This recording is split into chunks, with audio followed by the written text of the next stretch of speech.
him in. You see, when there's a language barrier, too, it's really hard.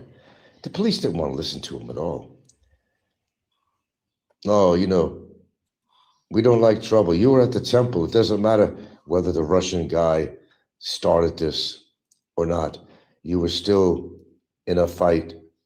He said, well, I'm fighting. I had to protect myself. Look at my bruises. Look at I need to see a doctor. I need to see a doctor. Finally, they get him over to a hospital, but they had to be accompanied by a Cambodian police officer, as if this guy was some kind of a fucking criminal or something. He didn't cause no trouble at all. He didn't cause any trouble at all, the guy. But he was treated like he was a fucking criminal, man. Amazing. Then they put some paperwork in Cambodian language, Hey, you sign this. No, they'll let you go if you sign this. He said, no, I'm not. He's smart. He was smart. No, I'm not going to sign anything I can't read, because you could be signing your rights away. You don't know which. Don't ever sign anything. You can't read the language. So he didn't sign anything.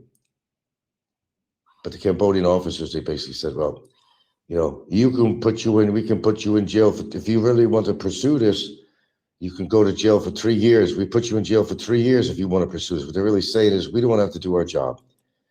We don't have to want to go through paperwork. We don't have to do this. We don't want to have to do that. We don't want to get involved. So your choice basically is 3 years in prison or jail for something he didn't even fucking do. But he gave the excuse that, well, you fought with a guy who was at the temple,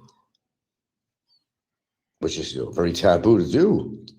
That's like disrespect for our temples. But he never caused a problem in the fight with the Russian guy. The Russian guy is the one that attacked him and his wife. Wow. Don't get in trouble in Cambodia. Maybe old Jimbo, the best thing he did, well, not really, because he got arrested when Jimbo went back to the Philippines. I don't know, is this real? Am I just fucking delusional? All the shit that I'm listening to on YouTube here, it's just fucking amazing that I have to remind myself that these are real people. Scotty Boy, Ricky, all these bizarre individuals on here, the things that they do, the things that they say, the things that they display. You would think that this was some kind of a fucking comedy script, for their shows. But no, it's a lot of it's real. Some of it's a put on, but these are real characters out here. And they're displaying some of the most bizarre behavior. I don't know. Okay, segueing into another topic here. Filipinos showing affection to their family, etc., etc. One difference in the cultures you're going to find out here is that you very rarely see, I haven't seen it yet, actually, but Filipinos rarely show affection. I know that from right here. Maybe my girlfriend's children come over to visit. She doesn't give them a hug. They will, of course, take her hand and do the sign of respect, bringing the hand to the head, They'll do that. They'll do that with me too, sign of respect. They do that. But you don't see, and I have not seen this. Not yet. I've been out here quite a while. I got to grab something here to go with my tea. They don't show affection in public or anywhere. I don't know. They may hug their babies and give the babies a little kiss or something, but to each other, I just have not witnessed it. Maybe I'm just not looking, or no, it's not that. And then when they're going to leave and say goodbye, the kids are going to leave or something, they just leave. Mama doesn't give a hug and a kiss to her daughter or son, but they don't do that to her. And That is one major difference you see between Western culture and here. They don't give each other a hug and a kiss. Hello, goodbye. Very bizarre. Hello, Rodney. I didn't ignore you. And I see this all the time out here.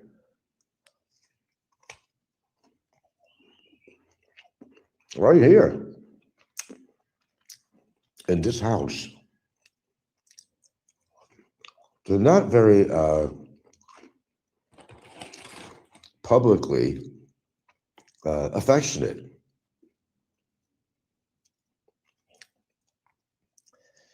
Now, my girlfriend, however, at least with me,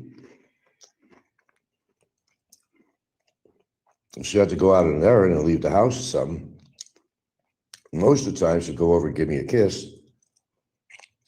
and tell me that she can go down the store or whatever, whatever she has to do. But you would think between mother and daughter, that they would show some sign of affection, especially mother and daughter. But they don't. I haven't seen it. I haven't seen it at all.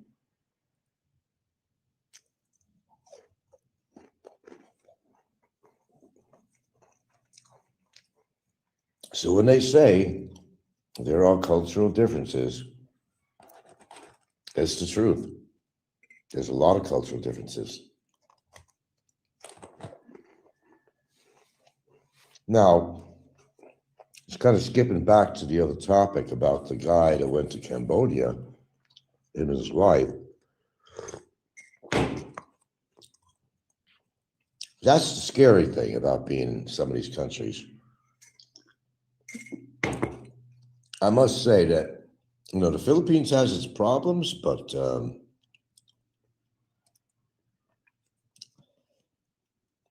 Cambodia as one place, as I've been talking about in this particular incident with this guy and his wife and what happened with that Russian. I mean, that Russian got in his face.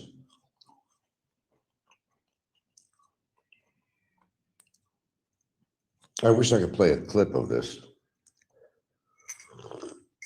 But I don't have. So yeah, you do got to be careful. Know a little about the country you're visiting. The local law enforcement officers, they're not what you expect. In fact, they could be awfully dangerous.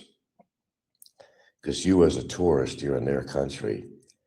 And if you show, because maybe you're ignorant a little bit, you don't know the laws and rules and cultural things, or just things you could say and do that might be deemed to be extremely disrespectful to the culture or legally.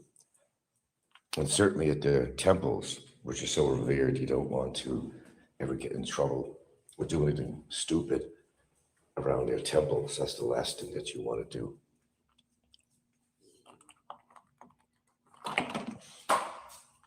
I assure you. More so in a place like, Cambodia than I would think in the Philippines, really. No matter how religious you believe people are in the Philippines, you can probably get away with a lot of shit. But no, in places like Cambodia, that's the only place I can speak of because I was hearing this guy's story. And God damn it, I wish I would have got the title of the show and I would have put a link on here to have you watch it. It was some kind of feed that came in, They weren't doing anything wrong. They were just waiting in line. This guy was aggressive. Russia was telling this guy, you got to do this, you got to do that. You're going to listen to me. Bah, bah, bah, bah, I'm going to do this to you. And people stood around. People stood around. It's kind of like there is something similar in the Philippines. There is something similar where, you get into an accident, whether you're on a motorcycle or whatever, Don't matter whether you're a foreigner, don't matter whether you're Filipino, don't matter. And unfortunately, people stand around and they just take out their video cameras. You don't see that in America. People will come to your help immediately. Are you okay, sir? And try to give you a little aid and comfort. Stop bleeding if they have to with a shirt, a towel. People will stand around with their cameras. This is the scary thing out here. That's why I don't get into an accident. They will stand around with their cameras. It's so important that they get it on video. It's so vitally important so they could share it on Facebook and YouTube and instead of helping the poor schmuck, right? I see this all the time. And I actually mean all the time. I get these, Facebook feeds or something. And you got a crowd of people, guys in agony or something. They don't come over to his aid. They kind of stand around and they remember like this is kind of cliche in the past. Well, the Japanese, every time they would visit America, the minute they got off their plane or bus or whatever they got off, click, click, click, click, click, click. From the minute they entered America, they were big with their cameras, of course. You could hear the shutters going off like fucking crazy. The shutters were going. Morning. What's up? Huh? Oh, okay. And all you hear was the clicking. That's what, by the way, where Kodak got its name, believe it or not. The sound of the shutter. Kodak. Oh, that's another story. But the Japanese was just, they photograph anything. Everything and everything. Talk about documenting their trip. Click, click, click, click, snap, snap, snap. It was funny. You see it as a farce or whatever in movies and stuff like that, but it's true. The Japanese were like that, the minute they come to America or something, or anywhere they go, snap, snap. You got, 20 people with their cameras just going off. Anything, anything. It don't matter what it is, anything. But you can't do that everywhere. At some temples, they may say, we don't want you to take pictures of temples or something. I don't know. But anyway, I'm getting a little bit off topic here. Wouldn't be the first time or the last. So you've got to be really careful. Okay. Oh, let me continue with that train of thought that I got it back. You can't expect people to come to your help. Not even right here. Because it's far, far more important. Far, far more important that they get some event on video so they could share and get the views and get the subs. Never mind that somebody's suffering in the street. I've seen many videos like that on YouTube. I can't even count how many I've seen. But they were more concerned with getting stuff for their show, for their Facebook, for whatever. Amazing, isn't it? As I said, the cultural differences. I started off with, affection. You just don't see it. I grew up in a house, well, I don't know, my parents, they weren't even really that. I mean, even if I think back, my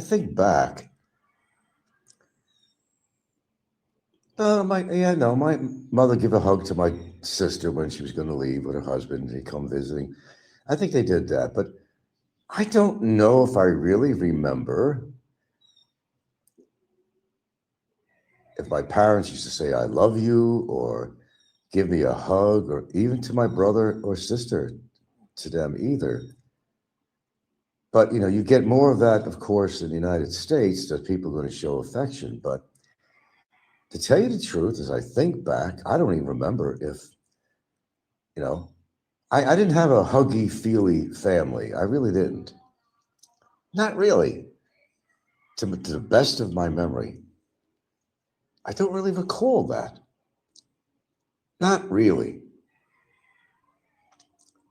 But there's a lot more affection and hugging and a way of greeting people in America than there is in the Philippines. I never really even see Filipino couples being affectionate in public out here. I don't see that. They may hold hands or something, but the one thing you don't see in public is them, showing affection in public. Maybe there's some kind of protocol to this. I don't know. It's weird. I even mentioned it to my girlfriend. I said, I noticed that they don't, we don't do that out here. Her own daughters or kids, don't give them a hug goodbye. Okay, have a good trip. When I go back home, I've never witnessed that. But she does it with me, though. She does it with me. She's going to leave the house or something. She'll give me a kiss goodbye. Okay, catch, see you when I get back, whatever. Yeah, she does that with me. But, you don't go see her like in public, give me an affectionate kiss on the cheek or something. Or sometimes she does hold my hand in public. She used to do that more so in the past, but, she used to hang on my arm. But you see, in the beginning of a relationship, this kind of segues into another part of showing affection. And this is what I remember. When a Filipino first has an American or foreign boyfriend, you will see more so of her kind of latching onto your arm when you walk down the street because she wants to show her friends, peers, and whatever that, hey, I got a man, I got a foreigner. They're very proud of the fact that they hooked a foreigner. And you will see that kind of affection as it happened with me. But it became lesser and lesser. She's already established. She's in a long-term relationship. But around her friends, sometimes she'll show that. But in the beginning of a relationship, you will see that. You will see that. She will show that, hey, look, I got a man. She's very proud and a foreigner. It's a big thing out here. And she will latch her arm onto mine. She wants to show people. See, I'm not an old spinster. I got myself a man. And they show that to show that, hey, that you're close, that she got you hooked. And that's why she'll hook onto your arm. It's really a display, is what it is. It doesn't mean they don't have affection for you. They do, but they want to show their friends. Oh, absolutely. The same thing is like if they broke up in a relationship, they're going to have to save face. They'll come up with a story or something or whatever, or may not say anything. It's called saving face on that. But yeah, these are observations I've made for the, relatively long period of time that I've actually lived here in the Philippines. It's something that you notice right away. Public affection, you just do not see it. You don't see people, greeting each other.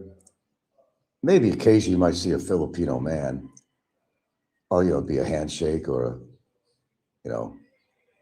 or fist touching or something like that. But you don't see them hugging each other. Maybe it's not a manly thing to do. In America, you see a guy as your buddy. Hey, you give him a hug. You give him a hug. There's nothing wrong with that, to show affection to a friend. You give him a hug, you know how it goes. You pat him on the back. You're getting patted on your back. Hey, what's up? What's up? What's up? But you don't really see that here, man.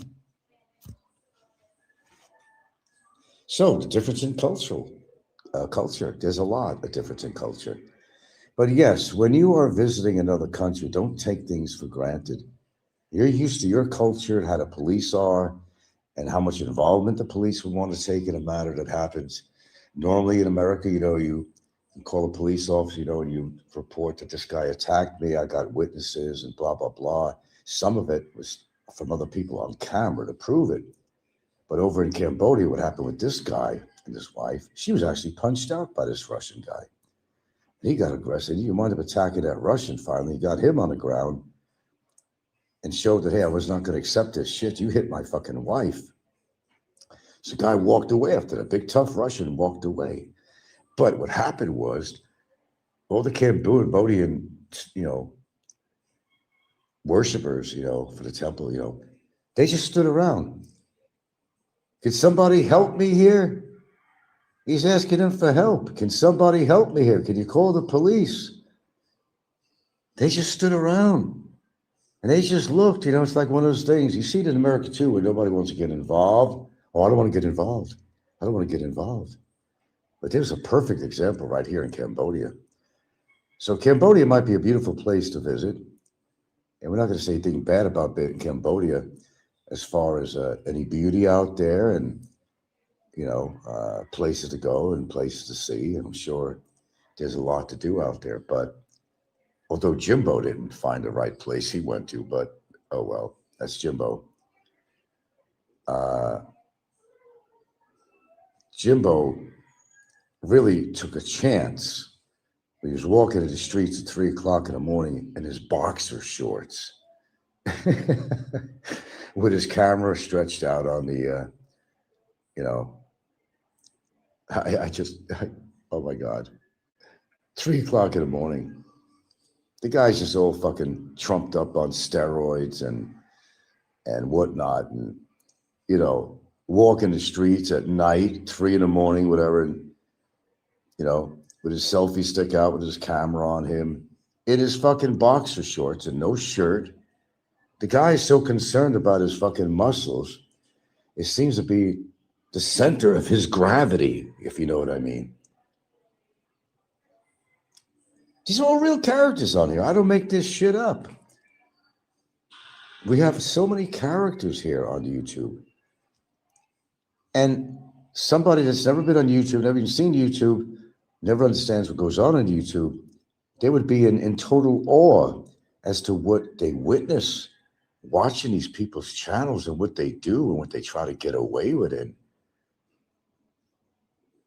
They'd be in shock. They really should do a good movie. I've not seen a movie yet that has to do with the antics of people, the trolls and all that shit of YouTube. I've never seen a movie yet. They would have plenty of material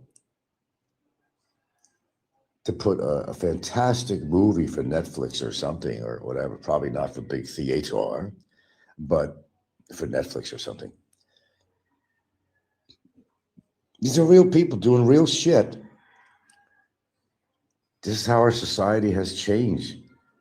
People have become numb or just concerned with events where they should be helping somebody instead of just getting it on video. I got to get it on video. Oh, I got to get it on video. It's a must. Life will not go on unless I get this on video. Fuck the guy that's bleeding, and you could be of assistance to help stop the bleeding or something in an accident or something like that. Oh, no. It's more important to get it on fucking video. What has happened to our society? What the fuck has happened to our society? Don't let me get into Trump and what he's getting away with. I mean, don't let me go there. I don't know. I'm just kind of disenchanted with our society. I've been on this planet for 7 fucking decades, and I've seen the changes. No, I'm not old enough to see horse-drawn transportation and wagons and dirt streets. But actually, I am old enough to see dirt streets because I live in the Philippines, so I've seen dirt roads. Some things don't change, infrastructure. But what I witness out here and on people's videos, you would think and swear if he just came and didn't know the characters, didn't know their history on YouTube, that this has got to be made up. This has got to be made up. These people are not real. It's got to be a put on. But guess what? It's not always a put on. A lot of it is real.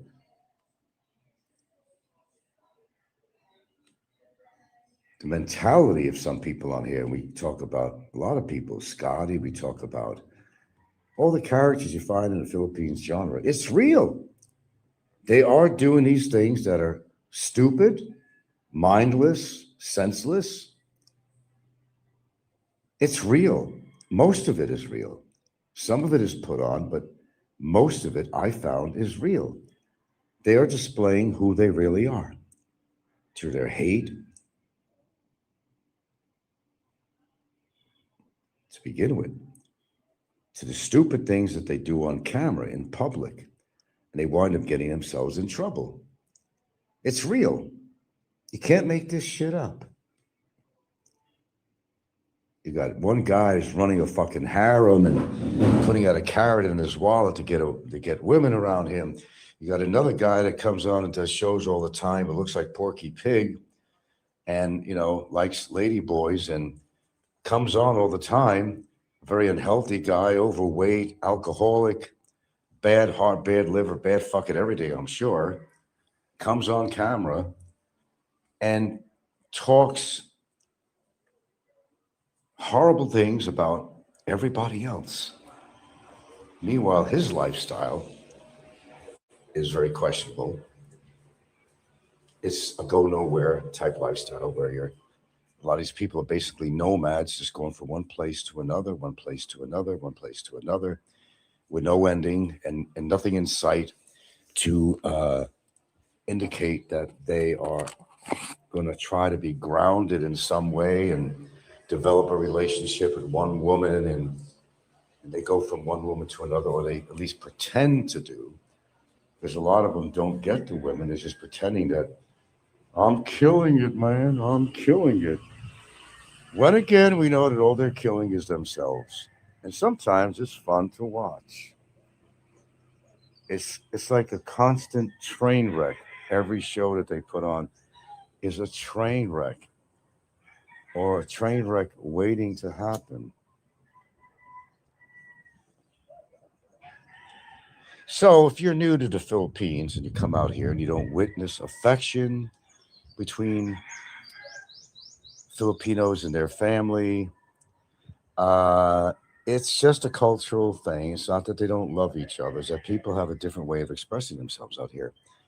It's part of the culture. It may not be your culture, but it's theirs. And somehow you got to kind of assimilate yourself into the culture and learn to appreciate it rather than to, you know, make fun of the culture. You may not agree with a lot of shit out here, and I don't. You know, my ways are a lot different than the culture out here as I grew up in America. But a whole team of horses is not going to be able to make you change the culture in any way. It's just not going to happen. So don't even try. It's really not your business anyway to change somebody's culture anyway. It's theirs, not yours. God, I can think of so many things I could talk about the differences in culture. It would take an awfully long show, and I'd have to probably make notes of it to make sure that I cover everything. It would take quite a show to cover every single thing of my experience out here in a decade I've been out here. It's just too much. So I guess just maybe think of one thing at a time to talk about as I experience it, and sometimes through the eyes of somebody else as they experience. There might be new things I've never thought of or seen that somebody else shares on their channel that I might find interesting in an aspect of the culture I never about or seen before. But just there's all different aspects of the culture that a lot of us haven't seen. But you have to be out here for a while. You got to assimilate all this stuff. You got to really be out here, be amongst the people to witness this. And the one thing I will say out here, oh, there's another guy. This is a guy that bought the restaurant. It didn't work out, so he lost about 60,000 American dollars. Really, he bought this business from a Filipino, and it failed. But the guy seems to have a lot of money. Seems to have a lot of money. He's not a bad guy. I wish I could think the name of his channel because I don't watch it often. Anyway, he's very well groomed, and dressed and well spoken. And I think he's Canadian, actually. I don't think he's American. I think he's Canadian. And well spoken. And, seemingly a nice guy. But a lot of people were calling him a simp because he decided that his wife's family, they were living in a province, and it wasn't a very nice house. They're all kind of together. So he was concerned that if there was a fire, that their little shack, whatever, could burn down too. Okay. And his daughter, I think I remember his daughter's name is Clara, I think. You might know who this guy is. No, Laura. I think it's Laura. I think it was Laura. He was concerned that, that maybe when they leave her there to visit the relatives or something, that if something happened, he wouldn't forgive himself. So what he decided to do is to rebuild their house. I mean, the guy had the money to do it. Okay, claiming for the safety of his child, but he visits there because he couldn't see his wife's parents living that way. They need a better structure. Well, if you got the money, you got a good relationship with them. I guess I would see no problem with that. But then there's also jealousy. The neighbors, they get jealous too because that once shacky shack that they were living in is turning into something more livable. And the neighbors in this culture, they will get jealous. They will get jealous. For sure. But, he's seemingly financially pretty solid. He could afford to just write it off a $60,000 investment in this restaurant that he tried. It just didn't work near the beach. It didn't work out. But his life didn't fall apart because of that. He admitted he fucked up and, trusted people, and that was it. But always seems to have the money for every endeavor. He admits he goes to 5-star restaurants with his wife. There's nothing wrong with that. If you got the money, why not live some of the lifestyle you did when you lived over in the West? But you also got to be careful because when you show people that you got money and stuff, that could be a problem according to where you live too, like especially parts of Mindanao. But it's all over, really. There's jealousy sometimes, that you're living a better lifestyle than they are. And if you got money, I could hit you up for money, or I'm just jealous of you. Maybe I'll burn down your place, or, all you rich guys that come from America or whatever, you come here and you throw your money around. Well, we're piss fucking poor, and they think that you shove it in their face, but some people do, but mostly they're not shoving it in nobody's face. They're not doing that. Certainly not intensely. I don't believe that. I don't believe that. But you're used to a certain lifestyle and you come to the Philippines and, they know you're going to fancy restaurants. They know that, you're a good provider for your wife and kid. And there's a lot of jealousy that goes on. And sometimes things happen because of that jealousy. The guy's trying to not be anything he's not. And I could tell the guy is very spoiled. I don't know what he did for a living. I don't know what he did in, I think, Canada. I don't know what he did for a living where he has all this money. He's not even that old, really. He's not retirement age. So, he's got money from somewhere, obviously. That's not a crime to have money. Don't get me wrong. It's not a crime at all. It means the guy got his shit together. He invested properly, whatever he did, whatever his job was. I have no idea. I don't know all that information. But it don't matter, really. It don't matter. The guy worked hard for what he's got. If he wants to build and improve the housing for his wife's family, then he has every right to do so. And of course, he's going to be called a simp. That's the first thing they do. They call you a simp. Well, I'll give you an example of what a simp really is. A simp really would be a guy who has not really established a long-term relationship with somebody in any sense. Maybe they've been communicating with each other online, and he goes out and basically tries to buy her. He builds her a house. That's a simp. Because you're trying to secure this relationship. So they go out and spend their money in a house and all that. For all you know, she could be talking with a dozen other guys. But you don't know. Because you really never spent the time to investigate it. A common mistake that happens. Very common. They didn't do enough investigation. They didn't wait long enough to find out more about their potential partner. So they decide to come out and, live out here. So they'll go out and they'll buy him a house. Something I never did. I bought a house, but shit, I waited 6 fucking years before I took that route. Because actually, in the beginning, I never really had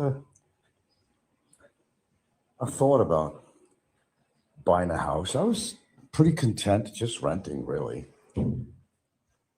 But I saw a pretty good deal and picked up on it. She never asked me to buy the house. No, I was never like that. But it's a decision I made. And, we're happy with the decision, but it was 6 years later. But a lot of times, unfortunately, a lot of these guys, they go out right away and buy a house. They haven't even consummated their relationship, if you know what I mean. He's never came out to spend 6 months with her or something or whatever. He's over there saying, I'll tell you what, I'm going to build you a house or buy you a house out there. That's where they go wrong. In that particular type of situation, you got to handle that differently. There's no rush to build a house for somebody or buy a house for somebody. Get to know the person that you want to build this house for. Consummate your relationship at least and, get to some point. A lot of them don't do that. There's such thing as being so damn desperate that you're going to basically buy your way into the relationship. That's where you go wrong from the get-go. That's where you go wrong. You don't do that, but they do it anyway. Of course, they're going to get a lot of comments from that, call you a simp and everything else. In that case, they are a simp. Well, they just didn't really think forward. They just thinking with their third leg. And they didn't even got to the point of that. Sometimes this all happens overseas. They're sending tons of money to the family. And they're more than grateful, to take your money, Then it don't work out after you spent a ton of money on a chick. Then you go to the next guy. And you're never going to see your money again. Bye-bye. Gone. Hello, double chin. Oh. Tourists can't directly own land in the Philippines, but can buy. Yeah, I'm out here 10 years. I know that stuff. You never really own anything if you really think about it. You don't own shit. I don't mean that the Filipino owns a house and you don't, because, you never, even in America, you never really own anything. I've seen something on YouTube, a guy was talking about life in America and saying that, is a house really a good investment? You never really own a house. You may pay your house off. You may not have a mortgage. You pay your house off and you still don't own it because the government puts sanctions on you. You have to pay taxes. If you don't pay your taxes, they could take away the house on you. Simple as that.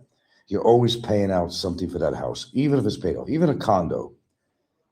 You have different association fees, different condo fees, things like that. So even though you might have paid off the house, well, I don't have to put out any money on this condo. The hell you don't. The hell you don't.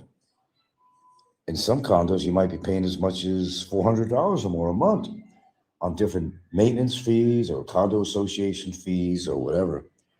You never really own a condo because you're still going to wind up paying a rent. So is it worth buying a condo? Maybe for an investment, perhaps.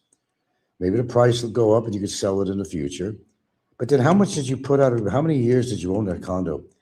How much were you putting out every month on condo fees or association fees? What does that add up to? So did you make a lot of profit when you sold the house? I hope you did. The condo, I hope you did.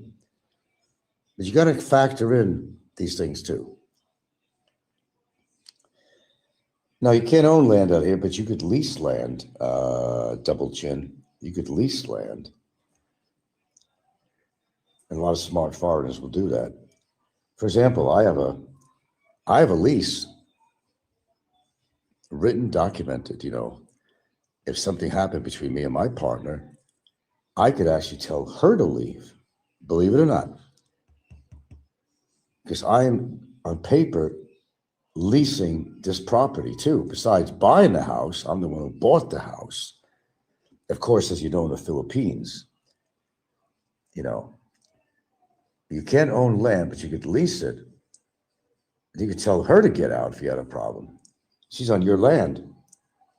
It may become her house by law that you can't exactly own a house in the Philippines. That's to go to your Filipino's name. But my name is on all the paperwork, the tax declaration documents. My name is everywhere on that. Besides having a 25-year lease. I was smart in that way.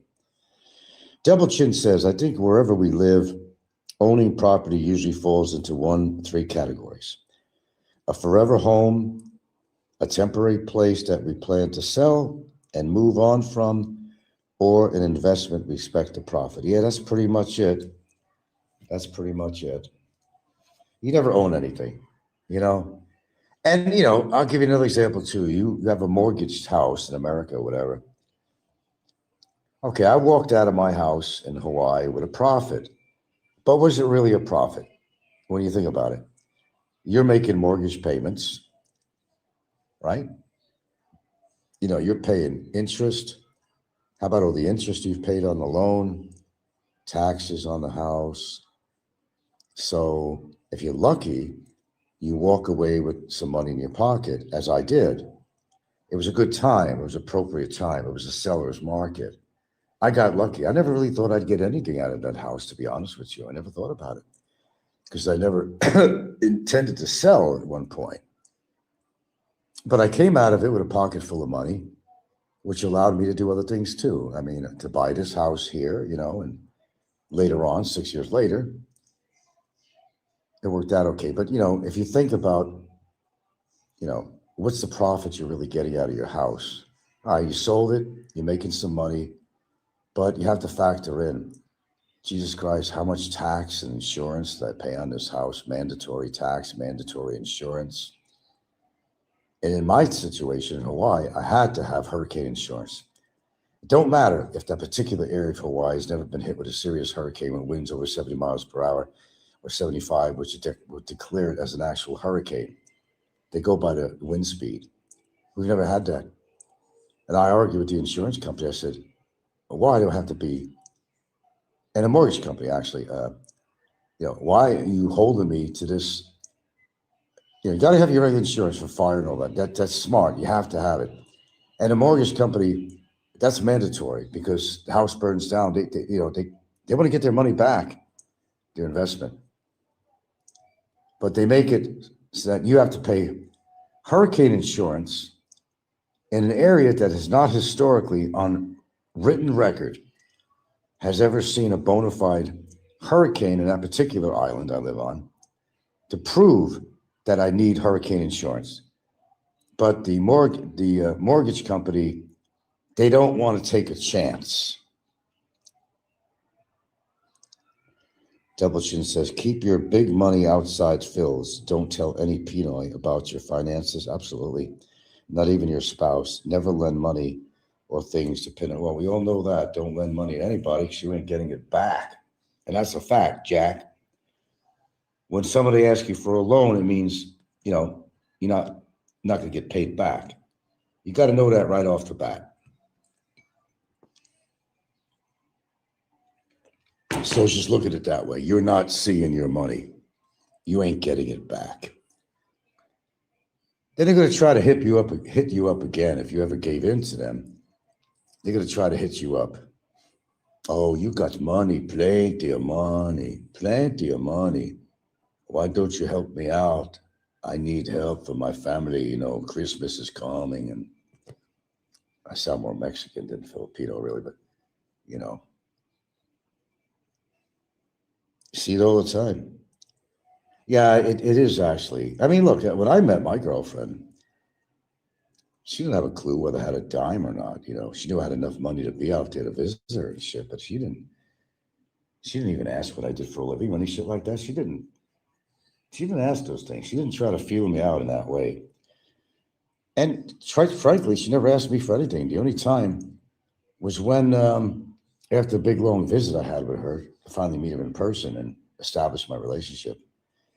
I had to go back to Hawaii for a while and, get settled and prepare for the great move. She didn't really know what I had in the bank or anything like that. And yes, it is a good thing to just keep that thing quiet, because they're going to see you for what you're worth and not what your character's worth. I mean, they're going to see you as an ATM machine. And if you got a woman like that, then that's not a keeper. If you don't mind her company, it's good for the sex or whatever it is, fine, if that's what you want. But, it's not a keeper. No.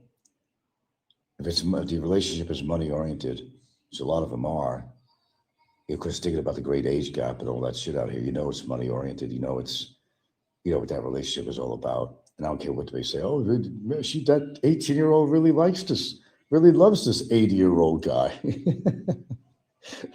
Come on, man, get real. Get real. Anybody who sees different than that, I mean, I'm sorry.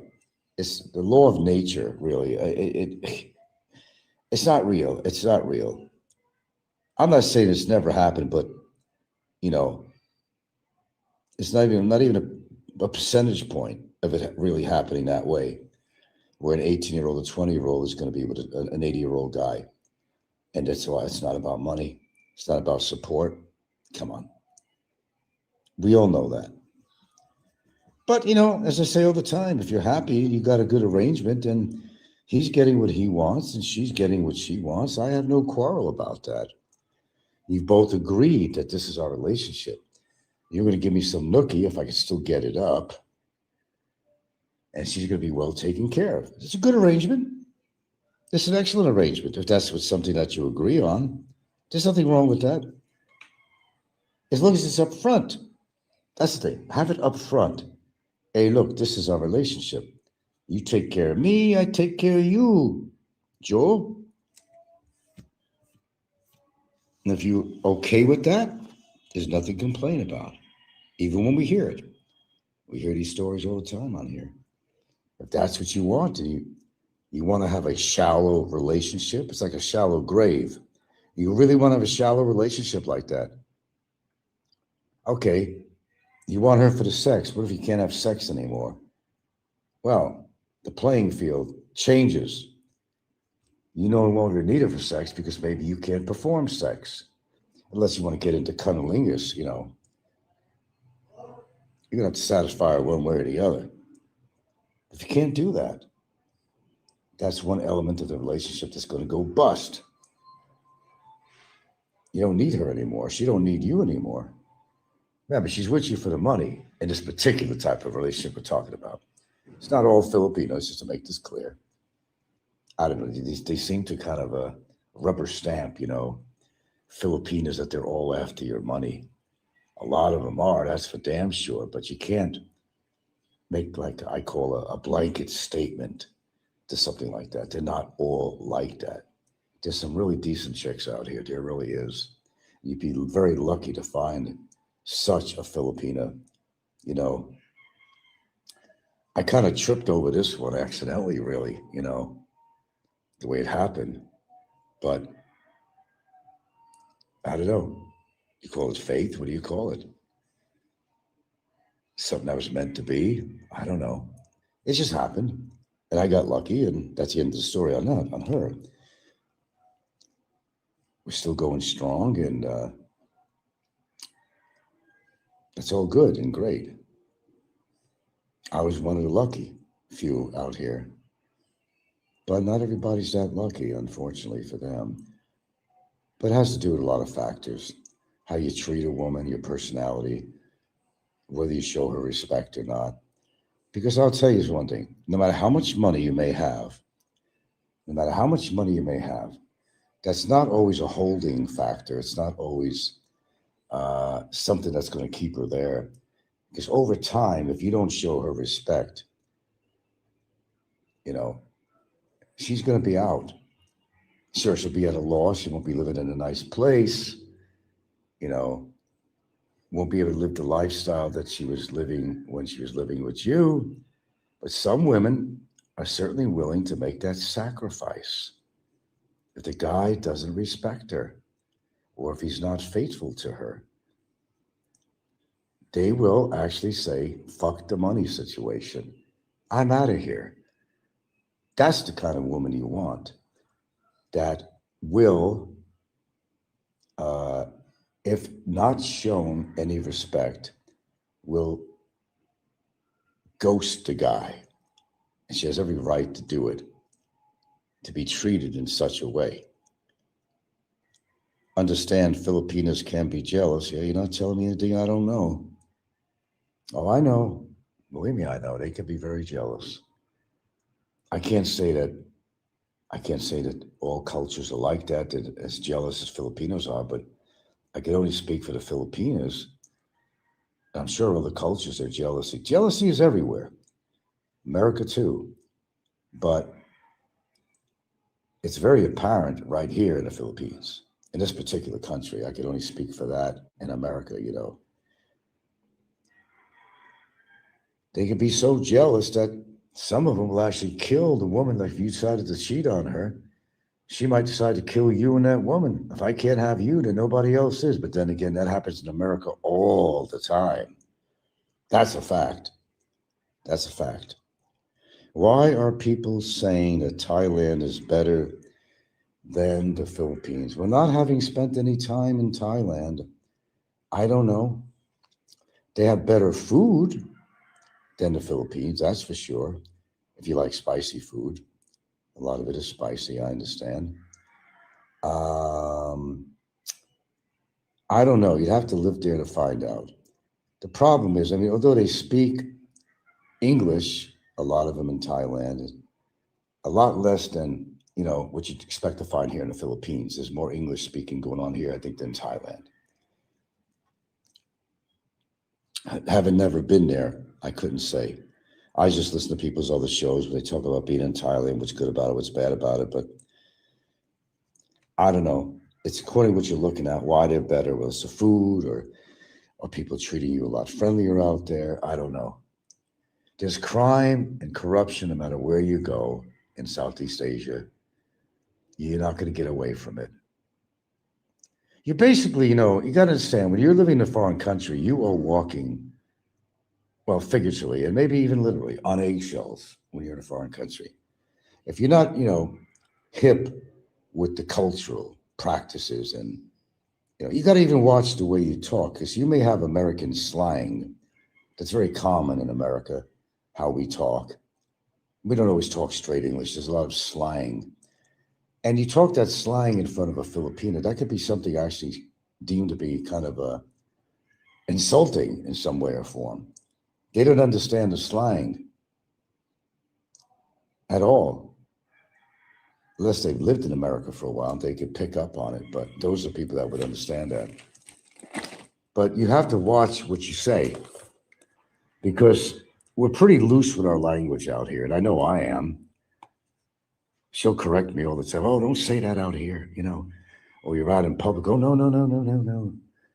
Don't talk about that out here. People will hear you.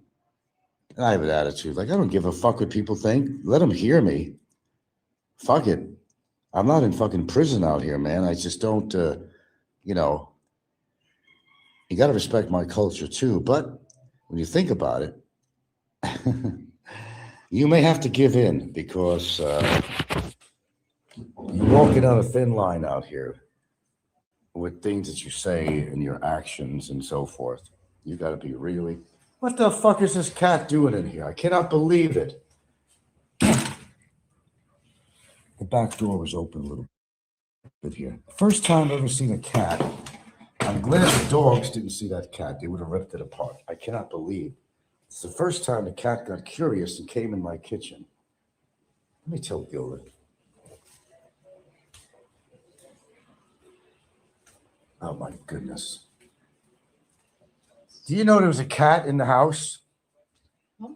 The cat was in the house, the kitchen. So we have to close the door and the back door all the way. I'll blame myself for that. I don't know what else has been outside, but I went to go walk toward there. The That fucking brown and white cat was in the kitchen. I'm surprised the dogs didn't know that. So that he got curious, the cat. Remember, curiosity killed the cat. He could have been killed. I don't know what they do. If the cat was in the house, would they go after it? I don't even know. I don't even know. The fucking cat was in the house. This one, the cat's in the house. Yeah. Yeah. Cats and dog always That's the first fighting. time. Because the door was jarred open a little bit and they managed to get in. And if the dogs knew that cat was there, I don't know what would have happened. The cat in the hat. No, if the dog said the cat's inside, they don't. You don't think they do anything? They just run away? So the big time outside. Because the think is the cat is belong here. Oh my goodness. I don't know what they think, really. Interesting. But yeah, we got to watch it. Even the front door, that during the day we have open a lot. But So the the dogs cats, they don't go inside in front at the back. in the back, 'cause that's where they hang out. I got shocked. It's the first time I've ever seen a cat come in the house. Oh no, that's got to stop. That's got to stop. We got to make sure that door is closed all the way. There's not like, a space that they could actually get in. Because I really don't know what would happen. Dogs get their eyes scratched out or something. Those cats could be mean. They got claws and they know how to use it. And it's up to the dog to find out how vicious a cat can be if they want. Just call them miniature tigers. Mick says, oh, okay, I didn't read everything on here. Double chin. Better service, better housing, better food. Filipinos are far more compatible with Western men than Thai women. I would think so, from what I heard. Yeah. The better housing, there is better housing in Thailand from everything I've looked up. Oh, yeah. You get more for your money, especially Malaysia. Malaysia and places like that. You got spacious rooms, they got high ceilings, and you get more for your buck than you'll ever get in the Philippines. A lot more. We're talking about a spacious one bedroom place, or even their studios are big, high ceilings, and you're going to pay a lot less than you would in the Philippines. So everybody's a reason why to be in the Philippines is usually over a woman. But if you're really concerned about housing and getting the best, bang for your buck, places like, Kuala Lumpur would be a good place. There's a lot of towns in there, Georgetown and Penang and all that in that area, which would be excellent for expats. And they do speak pretty good English, my understanding, in Malaysia. The problem is a visa system. It sucks. You'll have to get this kind of like business or retirement visa. You have to put out a lot of money because their visas are not a long visa there. You can't just settle in and decide, oh, I'm gonna live in Malaysia. No, it doesn't work that way. There's a lot involved. Their visa policies really suck. Surprised, Mick said, surprised you didn't fill up your boxes in SNR, unlike you to spend so little. Well, you got to buy what you want, not fill up your cart with things that you don't want. Like I said, they don't have a lot of canned foods in there, or I would stock up for a rainy day type thing or emergency. They don't have a lot of canned foods. They really don't. They're not big on candy unless it's some crap like sardines and beef loaf and a lot of crap like that I would never touch even with your dick. They don't have that. It's still geared on the buying power of the Filipino out here, what they look for. This is the Philippines after all. They're going to offer a lot of food that maybe Filipinos would go for, not just your Joe from America or somewhere else. They'll offer that kind of stuff, but in certain limitations. And to tell you the truth, I don't know where to go anymore for food because you pay through your nose. You'd be correct. You pay through your nose at SNR. And you're not always getting high quality products from there either. You know, if you go to Rustin's, you may find a little bit different of a variety of stuff, but you're probably going to pay a lot more in Rustin's than you will in S&R, as we found out. And if you want to go to a place like Metro in Ayala or wherever, go to the international food section. And if even you're not going to buy anything, go there. I've showed it in the past. Look at the prices on their food, even a can of something. It's extraordinary. You can't, I mean, you're going to spend, if you really need to get everything you would need to buy, if they have what you want, you're going to spend about 40,000 pesos, at least 40,000 pesos. If you could find the products that you want, but that's a whole nother thing. Mick says, Kuala Lumpur, very boring place, Frank. It's not for everyone. I read up on stuff like this all the time. A lot of people are very happy out there. Penang is a great place. Georgetown, a lot of expats come there. All I know is I'm comfortable right here. And if I was forced to make a change, then I would have to do it. Even if I had to go to fucking Cambodia, there are nice places out there. You get a big bang for your buck, even in Cambodia. I wouldn't live in a little shit village like Jimbo was living in or staying at. I couldn't do that. No. I prefer where I'm at right here in the good old Philippines. They got their problems out here with infrastructure, cultural differences, things and that. But then again, there are cultural differences in every country you go to. You can't get away from that. You're not going to change their culture, not even if you try. Good luck with that. And there's nothing wrong with their culture. It's just different than Western culture. That's all. I'm not going to say anything bad about their culture. Some of the things they do might be a little perplexing to me sometimes, but after all, it is their culture. It's not yours, so you can't complain about it. You can talk about it all you want and enlighten people about different experiences you've had living in a different culture. A lot of people that don't know anything about the Philippines, they hear that you moved to the Philippines and they just see a lot of things on news and everything else, or volcanoes going off, earthquakes and fucking typhoons and all that shit. Well, it's true. Why would you live in a place like that that's going to be underwater someday? I've heard this well before I ever moved to the Philippines, but I would never even think of moving to the Philippines. I used to hear news stories all the time, ferries going down, big storms, monsoons, all this crap. You say, holy shit, it's something out of National Geographic. Well, it is. It's a real life National Geographic is what it is. It's one thing to see or watch National Geographic on TV, which I grew up watching, natives of different countries and what it's like in these countries. And it comes to a point, you're thinking, oh God, I could never see myself living out there. And then all of a sudden, voila, boom, you're living in one of these countries, third world countries, they call it. It's more like second world out here, really, but they like to call it third world. I think it's more second world, my opinion. Far better atmosphere in PI. Yeah, I think so too. I'm pretty well adjusted to living out here. And if I had to make a change by force or choice, I don't know really where I'd go. I wouldn't go back to America, that's for damn sure. I'd never go back there. America died, as far as I'm concerned. It's not the place I grew up in. I don't even recognize America anymore, or say call the United States anyway. I don't even recognize it.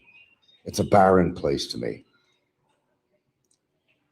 Even if I went back to Hawaii, a gorgeous place, but it's not perfect there either. There's no perfect place, really.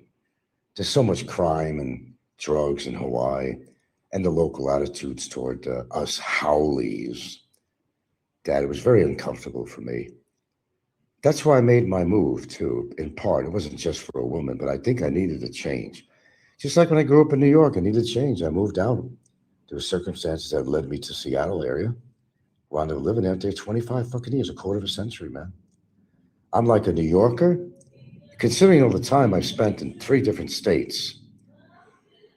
I'm a New Yorker, I'm a Washingtonian, and I also spent 14, 15 years, whatever, in Hawaii. Can't call me a Hawaiian. I don't know what you'd call me. I don't know. I'm not Hawaiian by blood, although I've lived there enough to be considered a local. You know, there's different classifications when you live in Hawaii, you know. But if you've been there, you're a local. If you're living out there a long time, you're a local. You're not Portuguese, you're not Filipino, you're not Hawaiian, but you're still a local. Kama'aina. But you're never truly going to be a Hawaiian. You know, even if you were born in Hawaii, it doesn't make you of Hawaiian blood. You're not a Hawaiian. You could be an American born in Hawaii. You're still an American. You don't have Hawaiian ancestry, so you're not a Hawaiian, even by birth. That's kind of how it works. Let's see, Mick says. In my opinion, that Philippines should be now classed as a second world, given the establishment of franchise restaurants plus mall infrastructure. I think it's unfair to say it's a third world. Yeah, I don't really see it as a third world. Okay. What are the biggest impressions we get when you live out here for a while, even when you first visit? And you see how people are living, you know, you walk through the streets. You have to know what it's all about. And you see how people are living in these shimmy shacks, you know, nothing more than some sheet metal for your roof and some kind of makeshift structure to wall it in. They're not built in the greatest places. It could be in a flood zone, whatever. But people are going to live wherever they can, whatever they could, you know, put their hat in, hang up their hat in. It's housing. And they're proud of what they live in. It's not like Americans, judgmental of each other. I got a better house than you do and all that. You know, the Jones and the Smiths fighting over this and that, trying to impress each other. Filipinos are not really trying to impress each other out here. They don't really give a shit what anybody thinks. That's what I like about them. They don't really. They can live in a very humble house, but it's their house. And it's just as well, it might as well be a mansion to them. This is their home. And they're very proud of their home. Sure, they'd like to live in a better place, but their finances don't allow them to. Certainly, they'd like to move up the scale, to move up the ladder and live in a better place. Of course they would. It goes without saying. But the thing about Filipinos is that they live within their means. They accept. Every time I walk around, they're happy all the time. They're laughing. I see them on a job working. They're working their ass off in the hot sun. They're happy.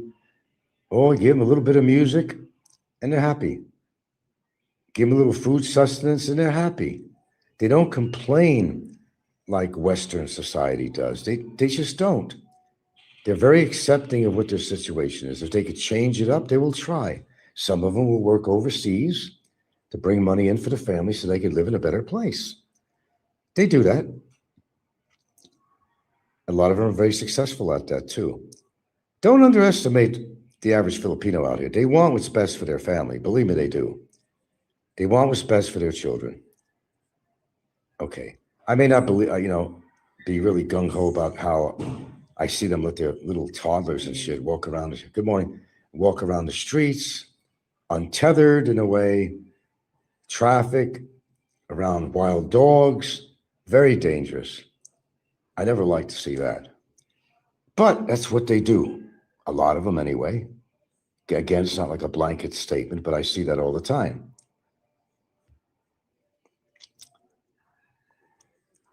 And also, Mick says, also, Frank, if you look at the BMI, body mass index, the BMI, spending now in PI, they are carrying more fat, etc. So there is more food on the table compared to 20 years ago.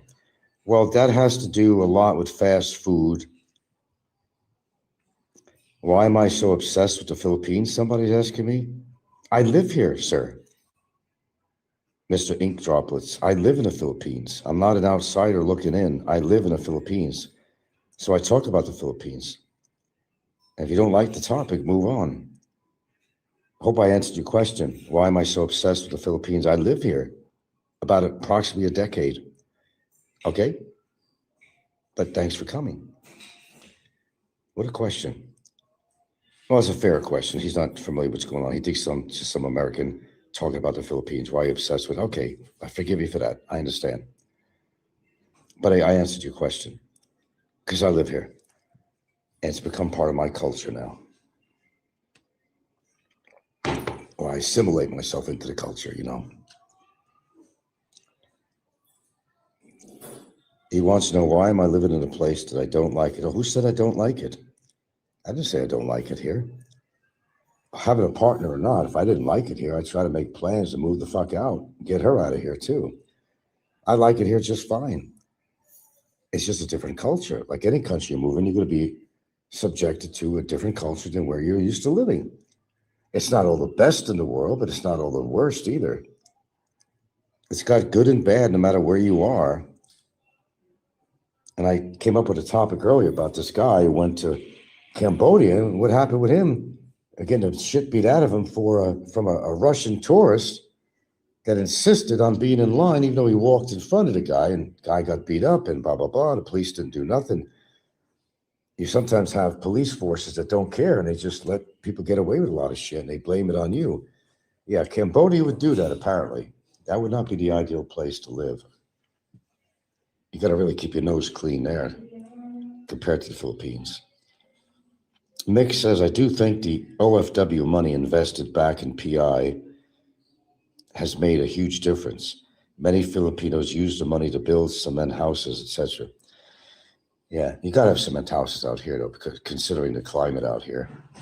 Yeah, that's for sure. Yeah, they've graduated from, what I call shimmy shacks to having a nice concrete house with a foundation, not a soil floor. You see a lot of that. Oh, how could you live in a place like that? See, people who never lived in the Philippines, they think it's this pretty wild place, like something out of National Geographic, They don't understand that Filipinos are also living in luxury out here. You got different classes of Filipinos financially than you do like in any other country. You got the poor, you got the middle class, you got the upper middle class, you got the higher class. And they're making money. And everybody thinks that all Filipinos are poor, and that's so far from the truth. Way far from the truth. They hold on to a lot of land. They own properties. They got businesses. They're doing very well, most. They are. Mick says, if you look at Slim, and what's his real name? His last name. That property is well on par with the West. Well, he doesn't own that house. They're renting that house. Talk about Slim from, pro-life traveler. I don't know why he calls it pro-life travel. I don't know. But anyway. No, it's a decent place. It's clean. It has some space. Nice grounds. The grounds are nice. The yard, he upkeeps it. But he don't own it. He rents it. I don't know about the jacuzzi. I've never seen it, but Gaff, is that his name? Slim Gaff, Gaff? I thought he had this big, long, Russian-sounding name, whatever. I've never seen a jacuzzi.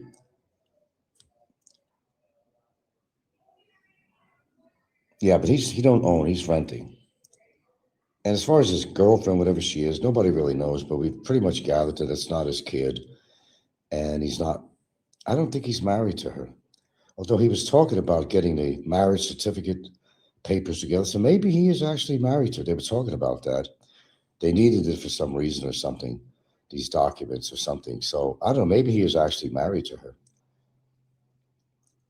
I don't know that for sure. I'm curious about it. Quite an odd couple, though. She laughs like a hyena all the time. I've never seen a Filipino like that. Filipinos are friendly. They smile a lot. They do laugh, but she laughs at everything he says and does. Everything. I call it a laughing hyena. Then they're actually naming the kid Baby Boy. I heard that on his last show. That they were going to certify somehow the kid's name or something. And oh my God, for the first time, they were trying to help the kid walk. They never even done that for Baby Boy, the Michelin tire baby. Couldn't believe my eyes. Well, it's about time that they tried to help the kid to learn to walk. Amazing. Am I single? No, I've been with a Filipina for almost 10 years, coming next month. Mick says, I've never seen a girl to eat as much fast food and still not put on weight. Isn't that amazing? She must have worms or something, huh? Tapeworms, perhaps. Who knows? Even Slim. He looks like he's in reasonably good shape. He must work out or something. He does something. I tell you, he reminds you of Vitali, man. He really reminds me of Vitali. Maybe not as built as Vitali, but the accent and some of the antics that he does on his show, maybe he's trying to be another Vitali, base himself on the success of Vitali's show and do things that can be somewhat similar than Vitali would do. Yeah, she eats don't they eat his fast food? She don't even cook. I know he's Estonian, but he's a Russian to me. Sounds Russian, looks Russian, acts Russian. He's a fucking Russian to me. All the same to me. Carbon copy, not completely carbon copy, but of Vitali, but he's pretty close. His Fila shirts, that's all he wears. I think he's trying to get sponsorship. He's smarter than he looks. Put it that way. He does some really stupid shit, but he's smarter than he actually looks. I assure you. He knows what he's doing to get the views and clicks and subs, all that shit. He knows what he's doing. He knows very well. I would venture to say that a lot of his stuff is actually choreographed. Just telling his girlfriend, whatever, just go along with this. It means more money for us, and I can buy you more gifts, and we can buy things for baby boy. Baby boy, no personality of his own. He's going to name the kid Baby Boy. I'm not kidding. From what he said, Baby Boy won't even allow the poor child to have a real name. Joseph, Peter, Poindexter, whatever. Amazing. Everybody's just saying that she's so great looking. She's not ugly or nothing like that. I personally don't find her that attractive. There's nothing to her. She's a tiny, petite little Filipina. Not much substance on the body. She's just, she's not ugly. A lot of these guys think she's so beautiful and everything.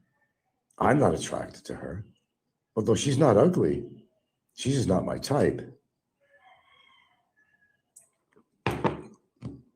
And any woman that has to give in to this asshole, like she gives in to him, it's almost like he's really controlling her, man. She even talks like him now. Gets scary enough, I don't really have a ratings for her. I think on a scale really of 0 to 10, I'd rate her about a 7. Although she is a lot better looking than most people's girlfriend on here or their wives. She is better looking than most, actually.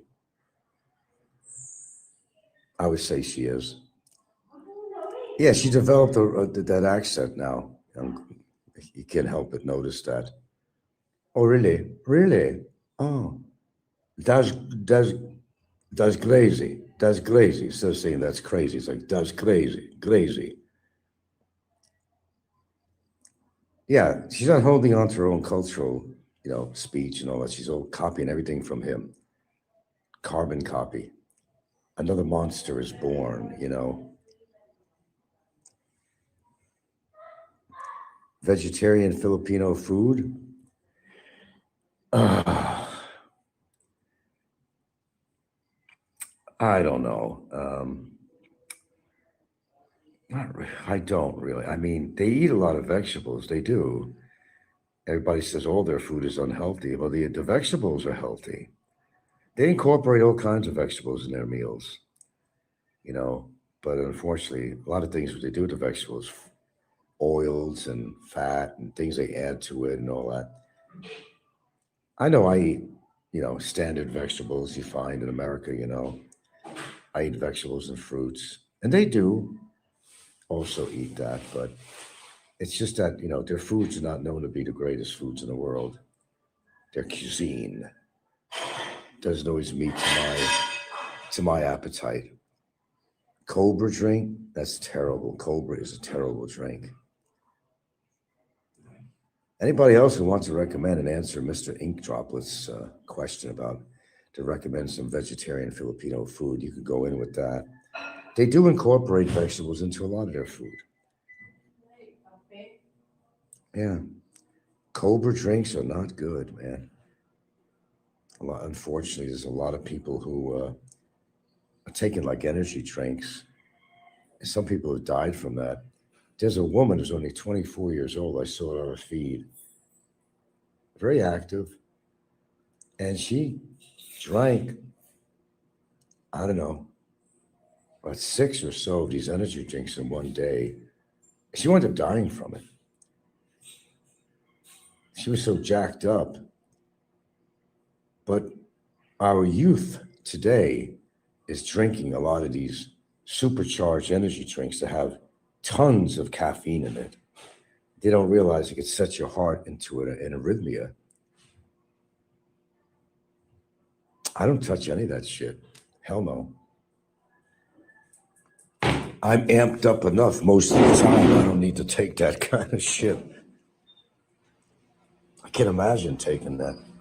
Only caffeine I get might be some of the chocolate I eat, but for my cup of tea in the morning, that's where I get my caffeine from. No coffee. Are you out of coffee? Are you sure? We don't have. Oh no, this is an emergency. Uh-oh. Uh-oh, SpaghettiOs. You might be forced to have a cup of tea. Although a cup of tea is not her cup of tea. Oh, come on. There's got to be some kind of packet around here somewhere. No more na guys. Did you take any with you on the trip that you didn't drink? Or? I know, I just left home and for the direct now. No. Oh, my. Oh, really? Really? Oh, my goodness. You buy me a coffee? No. I'll buy you whatever you want, baby. You want another house? What do you want? Coffee. You just want coffee. I could do that. Is it? There you go. You got enough Nescafe in there? Use that. There you go. You're okay with this morning. We'll go to the store later and we'll get you some coffee. Yeah. Like coffee. Ah, that's crazy. You run out of coffee. That's crazy.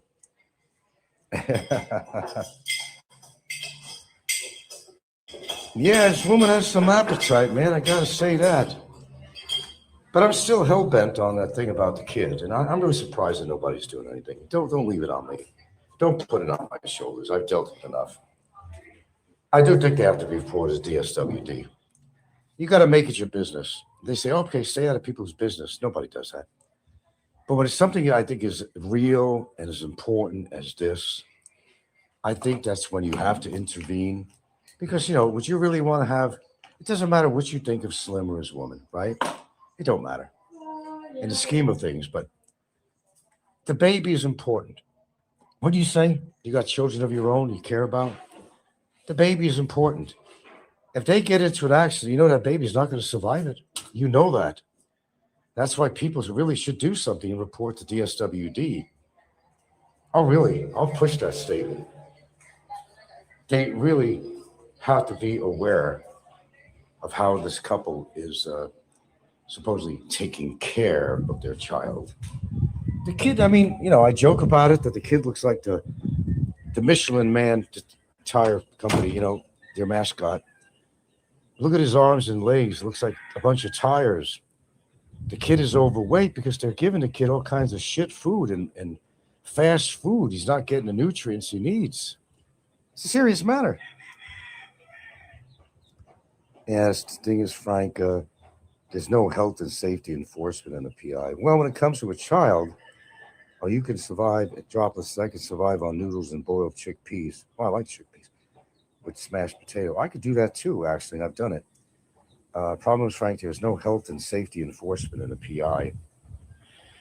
No, when it comes to children, no, that's a different story.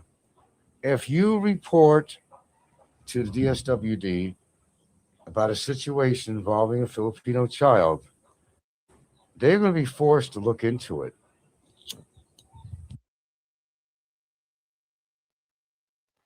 I mean, it may take a while before they get around to it. You know how it is. But they have to investigate. I know in America, if you reported anybody out there saying that you believe that a child has been mistreated or whatever, whatever, oh, they'll be there toot sweet, pretty much, and they'll instantly find you at fault, even if you're not. I heard all kinds of cases out there. Mm. Oh, absolutely.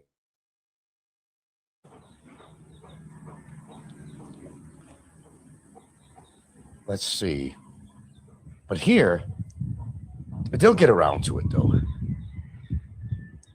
So you got to put your feelings about Slim and all that shit. I mean, okay, you got to understand when it comes to a child that has no choice how the parents raise it.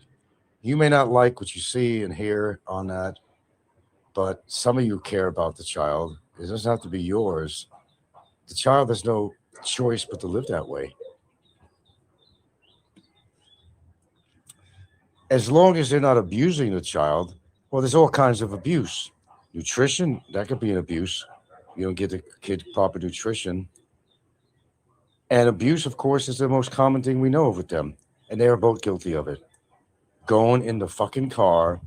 He's got all this money, apparently, to buy all this fast food, four-course dinners, fast food at night. If he needs a motorcycle, he buys it and needs a car. But yet, for some unbeknownst reason, which nobody can figure out or nobody could possibly understand or comprehend, he will not go out and put the kid in a child's seat for the child's protection. I don't get it. A lot of people don't understand it. I still don't. That if they care about the child, that they need to protect this child. It is our business. It's all of our business. That's where we could actually put our nose in somebody's business legally. If you care about an innocent child, you need to report them. I know they don't cook. All they eat is fast food. Just fast food. It's horrible. And I didn't like those two incidents that I talked about. Again, and I mentioned it many times, it's worth mentioning one more time. He buys his salted eggs, a special highly salted egg, hard-boiled egg, whatever. Shoves it in the kid's mouth in the house. The kid is fucking choking on it, man. So Slim runs over there. Kid's choking. Why did you give that kid in the first place? You know how salty it was. And then they were out and they picked a lemon off a tree or something. Or he buys a lemon or he picked it off a local tree. And he shoves that lemon in the kid's mouth, and the kid's like, my God, you can see his expression like, yuck, yuck, yuck. What is this? The kid's choking on the fucking bitterness of the lemon. I don't understand it. I don't get it. You think the mother would have some cop on using the kid as an airbag? She don't seem to care either. She follows whatever Slim does because the pickings are good. He buys her gifts, jewelry. The pickings good, Slim pickings. She's got a lot to lose if she doesn't go along with what he wants to do, but that's not a responsible mother. No disclaimer needed on this. No disclaimer ever on this. She's not a responsible mother to this child. She's just not. And you could challenge me all the fuck you want on that statement. We got eggs there. Do we got eggs? Huh? Oh, you made some hard-boiled eggs? No, let's just go. Oh, okay. Maybe somebody will cook eggs. So. I don't know. You want to make some boiled eggs for the kid or whoever wants it? Or that's fine. I don't know. Well, they're there. I made one. I may just have Only for you. only for me. What about them? Yeah, cook for you lang. You cook for me, Lang? For you lang. Oh, sige. Why you just cook for me, Lang? The kids, they can cook for themselves. Yeah. Ah, sige, sige. But you got to cook for yourself too. You got to make something to eat. Me, I'm happy with my oatmeal. Oh, that's right. I got blueberries now. I bought some blueberries. But you didn't bought oatmeal. I got oatmeal. I already have oatmeal. I bought a package the other day before we went to Cebu. The lovely Cebu, by the way. Lovely Cebu, Cebu. That's right. I got my blueberries. I could defrost some of them. Very healthy to have on my oatmeal. Too bad you don't eat oatmeal. This is good stuff. Yeah, I saved that cookie for you, by the way. Nantucket dark chocolate, Pepperidge Farm. It's better than a piece. Well, I ain't saying it's better than a piece of bread. It tastes better than having bread with your coffee. Mick says, I thought giving a kid lemon to the child was very dangerous. He could have had a serious reaction to it. Yes, you're absolutely right, Mix. But, as we all talk about this. We talk about different things on here all the time. But how many people actually get involved? Nobody. Situation with Barry. Barry was notorious to everyone and all the things they knew he did, but nobody wanted to do anything. I was the only one that ever came forward. See, unless something happens to you, then you get involved if it happened to you. But if it's happening to somebody else, I'm uninvolved. It's just like that little incident I talk about with the guy who went to visit Cambodia when he went through with this Russian guy at the temple. None of the Cambodians want to get involved. They didn't want to help the guy out at all. Even the police didn't give a fuck. So there you go. But I think if you have a good conscience, and you talk about the kid that, you don't think it's fair what's going on with him, then it is your responsibility to report to DSWD if you're not worried about the kid. We're all talking about it. But let's face the fact, most of you don't do anything anyway. You like to talk about it, hope that somebody else does something or reports. Isn't that the way it is? Report what? The kids? Well, yeah, we're talking about how Slim and Jolene or Solene, whatever, you know who I'm talking about, with the selfie stick out the door window and all that. They went, one time they gave the kid one of those, those salted eggs they sell out here sometimes, really highly salted. You could choke on them. They have salted eggs. I don't know. Yeah. Anyway, they went to give the kid in the house a salted egg. He was choking on it. Another time he picks a lemon, shoves it in the kid's mouth. It's only 1 year old. And the kid was like, what the fuck, like almost choking on that too. It's like they care about the child, but they don't do things proper. They're feeding the kid. She don't even cook for the kid. They go out and buy this fast food all the time. But the biggest quarrel, the thing that they have with that couple is that they put the kid in the car without and a lot of Filipinos do this. They're not the only ones. Okay, you see them with 5 members of their family on one motorcycle. Okay, if that gives you an example. No helmets either, too. But what they did was, this guy has money from whatever sources and from his channel. They put the kids in danger. It's their kids. It's their problem. No, see, that's where we differ. It's all our problems. We're talking about, see how culturally different we are, and you're listening to it now. It's just like, if I found a cat around here, a baby cat, her idea is, just could put it back in the woods, even though it's starving and the mother gave up on it. Just put it in the brush. That's not like me. It's like what she just said right now. It's not our business the way they treat their kid. Yeah, why? Why? I'm going to answer that. No, why you put in yourself to get involved with the parenting of another kid? That person you never know, you never met in person. It doesn't matter. There's an innocent child that can't fend for itself. See, this is the cultural differences, and you're hearing it. We're not arguing nothing. But this is a good example of the cultural differences, because to her, it's like, pretty much fuck what they do with the kid. But that's not right. Because who wants to see, and whether you know this family or not, whether you never met the kid or you're related to him or friends with him, it don't matter.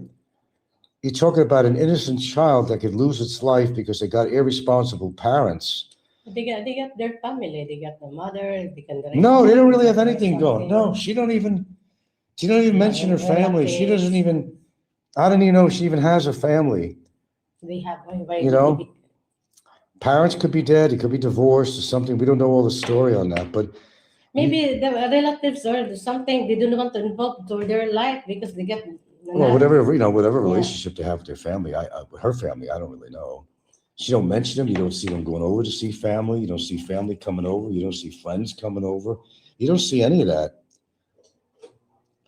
Mick says even walking on the side of a street with a kid in pram is shockingly dangerous. The kid is in a serious situation every time they do this. I've noticed that. All it takes is a wayward motorbike and to cause some serious accident. That's my point. But you've heard it yourself from my girlfriend right here on their perspective of this. I don't leave anything out. I like to hear and see how she views things as a Filipina, as a native to this country, and how culture plays into this is very interesting stuff to learn. Like even about the cat, I was more caring. We got to at least feed it. Can't let it die, but just throw it in the bushes. I just never can't relate to that. I just can't. Never will. I just can't. But what she's saying is, well, it's Slim and his girlfriend's business what they do with the kid. But I have to disagree on that. Emphatically disagree with that. Because this is an innocent child that can't fend for itself. And they were just laughing. When they shoved the lemon in the kid's mouth, you should have seen the hyena laughing. You should have seen her laughing if you didn't see that. It was a serious matter. The kid could have had a reaction to that lemon, could have choked on it, so bitter. And she was laughing her ass off. Oh, it was a big joke. This is what I mean. We don't have to be the parents of that child, is what I'm trying to say. To be concerned about the child. We have every right to do that. Every one of us. Because a child can't fend for itself, period. And that's good enough reason to get involved. That's good enough fucking reason. I don't care what you say. But you heard it from her own mouth. This is part of their cultural beliefs. It's part of like, I don't want to get involved. I don't want to get involved. I don't want to get involved. I don't want to get involved. Well, look, that goes on in America too, obviously. So nobody wants to get involved. What you buying? Fish. Fish? Yeah. For breakfast? Yeah. You're going to have some fish for breakfast. Okay. Fish. Fish. All the little children love fish. Fish. No, not me for breakfast. I'll take it. I just don't eat fish. Where's my blueberries? Where is my blueberries? My God, as I searched the pile, where is my blueberries? It's all the way on the bottom. Finally got some blueberries. I can't even find it. Where are you? Oh, no. Where is it? Am I missing something here? Blueberry. Was it way on the bottom? Or where did she put it? Gotta dig in here. Let's go digging. There we go. Let's go digging. I am digging for my brother. All the day, all the time. I am digging for my brother. Just to pass some kind of time. Oh, you found them. How about the small package? Okay, we'll go with this. I don't like the unburnt blueberries. We bought one of them anyway. Okay. I'm going to leave it out here. Now, let me get some of them out of here and put them in a bowl up in defrost. I could do that much. Blueberries is the answer to everything in the world. It's the answer to world peace. It's the answer to health. It solves all the problems in the entire world. Blueberries. You didn't know that, did you? So Phil? high. Where's a scissor? Boy, you're getting tall, son of a gun. Really? Fucking how tall? Look at that. Yeah, This taller shoulders than you. definitely come over mine. Where are you? Oh, you're the other way. But oh yeah, you're getting tall, and you're probably going to continue to be growing You're gonna too. 5'8", maybe. Yeah. Boy, I'll tell you, man. I think you're the tallest in the family, aren't you? You're a 5'7", right? Huh? You're a 5'7"? No, I'm barely 5'7". I mean, I used to be 5'8", but because as you get older, your bone mass, your bone mass, and I got to touch this. I got to touch the scoliosis too, where I have a curvature of the spine, and that takes a little height away from you. Yeah, I was actually 5'8" always. It's not the tallest, but it's not the worst either. I'm pretty happy with it. I have no problem with that. Okay, so what we do here is we're going to take some of this blueberries, and we're going to let these puppies sit out for a while. Emberg is not, the other package is better. I don't like the Emberg brand blueberries, but they're blueberries. What the hell? I have to find a clip for this package so it doesn't get all frostbitten. So I'm going to wait a little bit so they kind of naturally defrost Already before fed them I make my oatmeal. We could have lumpia too for breakfast too. Lumpia? No, that's for lunch. Oh, that's for lunch. Yeah. Okay. I didn't read all my comments. Mick says, yeah, I got that. You walk on the side of the street. You already fed the dog? What time is it now? 9? Yeah. Oh, they need to be fed now. Yeah. I ate it before. What a guy. What a guy. See that? There you go. That's the way it should be. You might as well give him a whole packet of the gravy in there. I'm also going to have probably a string cheese here to get some protein in. I bought some string cheese with mozzarella. Really? That's crazy. Mozzarella. Okay, PI people get insulted if you tell them what to do. Oh, absolutely. In the West, people take it in board, but PI people take it as an insult if you try to put forward a suggestion. You're absolutely correct on that. When you're right, you're right. Mick says the good food you are feeding them, Frank, is making them tall. No, I'm not feeding them that. That's something they're eating on choice. It's in the genetics. You're going to be tall. I know their father is, he's fairly tall. But I think he's the tallest in the family, actually. John is the tallest. He's towering over me now, that's for sure. Because everybody towers over me. I'm Italian American, man. We were never been meant to be tall. Not that there's not tall Italians. There certainly are. But not by rule, but by nature, generally. Did you put the mix in it? No, what? We got the gravy mix. They're not going I to. already put the mix. Oh, you already did? Okay. That's my girls. See my girls here? here? See my girls here? Those are my girls. That's my girls. That's my other children. There you go. And she'll turn her nose. This one here, Sal, she will eat the gravy or mix in there, added there, and probably leave some of the kibble. That's what she does. Nothing's perfect. Nothing. Do we have a clip around or something here? A clothespin or something? Because I don't want this to get frosted, the blueberries. Let's see if we can find a clothes clip or something to put that on so I can put it back in the freezer. Or with a Ziploc. Oh, yeah. Grab a Ziploc. That's even better. You got a smaller one than that? I hate to waste a big one like that. Don't we have a smaller Ziploc? Yeah. What's this right here? Yeah. There we go. This is a lot better. That's perfect. I think that'll fit in there. Yeah. And make sure you get the air out and then seal it. Do it down. Thank you. As you can see, I have a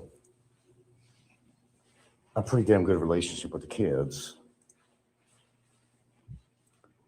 And they do try to be helpful, though. I complain sometimes that maybe they're not doing as much, but kids have so much more on their mind than doing certain tasks, I did as a kid growing up. You have a lot more in your mind, and then you'll forget to do something. Oh, maybe I should have done this. Maybe I should have done that. I think they mean well, but they got so much as they're growing up going through their mind. They got girls on their mind. They got their sports on their mind, whatever they're involved with. Kids are kids. Do you grill or do you fry the steaks up? Well, we have this cheap ass grill. It takes so much to put out the charcoal in it just for one steak. You know, it's such a hassle.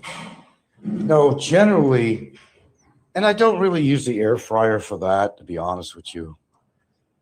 You know, one of the things we sometimes do, we have a pressure cooker, and that really helps it, you know, to get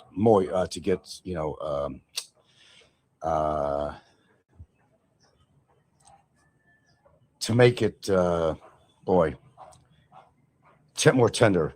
Okay, you could do that, and then you could put it to brown it in a frying pan. But I'll use something like butter in that situation. Butter really helps the steak when you're cooking it to keep it moist and flavorful. But no, we rarely use the grill. Sometimes when we get fish, the kids, if they're here, we have a cheap grill out here that they take and they grill up. If they got a bunch of fish or something, then they'll grill it up. Yeah. I don't make the best steaks here. Sometimes she makes it for me. Sometimes they're tough as leather, you know. Sometimes you gotta overnight, decide what you're gonna put on it and just let it the ingredients just soak into the meat for flavor. Whatever toppings you want to put on it, then cook it up. But a lot of people do. If you want the best steak, and a lot of Asian countries do this too, and otherwise they actually take the meat. They'll actually put a shitload of salt on it, let it hang out outside in the salt. Well, what they're going to do, you could clean it off with vinegar initially. Then you're going to put, for any bacteria, whatever. Then you put some salt on it on both sides, and let that salt kind of tenderize the meat. Then after, you take fresh water and you wash that salt off because you don't want all that salt. You wanted to use that salt to tenderize it. It kind of works with the enzymes in the meat. And then you could, your choice of how you want to cook it up. You don't want to put it on extreme heat. Let it slow cook it up. And you may just want to brown it on the outside. Get away with that. But the most tender meat we ever had is when we actually used a pressure cooker. Yeah. And that works pretty well. You would think that the SNR steaks to be a good standard. No, not the best. I think a lot of stuff comes from either New Zealand or Australia, more likely. You might get some Angus brands, that come from, different countries have Angus. America, I think Australia has the Angus, I don't eat steaks all the time. I kind of limit my red meats, but I do have red meats. They say, it's not the best for you, but some people will argue that, some certain health experts. You need the amino acids and all the shit that you get from meats. That's why if you see somebody who's a vegan or a vegetarian, they're pretty wiry looking. They have no substance. They just look really wiry. They really look undernourished. That's a fact. Any vegetarian, especially a vegan, that I've ever seen, they don't have any bulk. They just look like they're undernourished. You do need some meats. In history, humans have eaten meat for the incredible protein you get for it and all these amino acids. But we eat a lot of chicken around here. And chicken is probably the better meat to eat. Just don't eat the skin. Although they love the skin. They love the skin of the pig, of chicken. Oh, absolutely. But I think,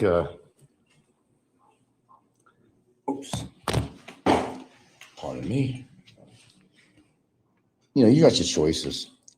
Cook the foods the way you like to eat it. You cook your own food separately if you have to, because they're going to use oil in just about everything.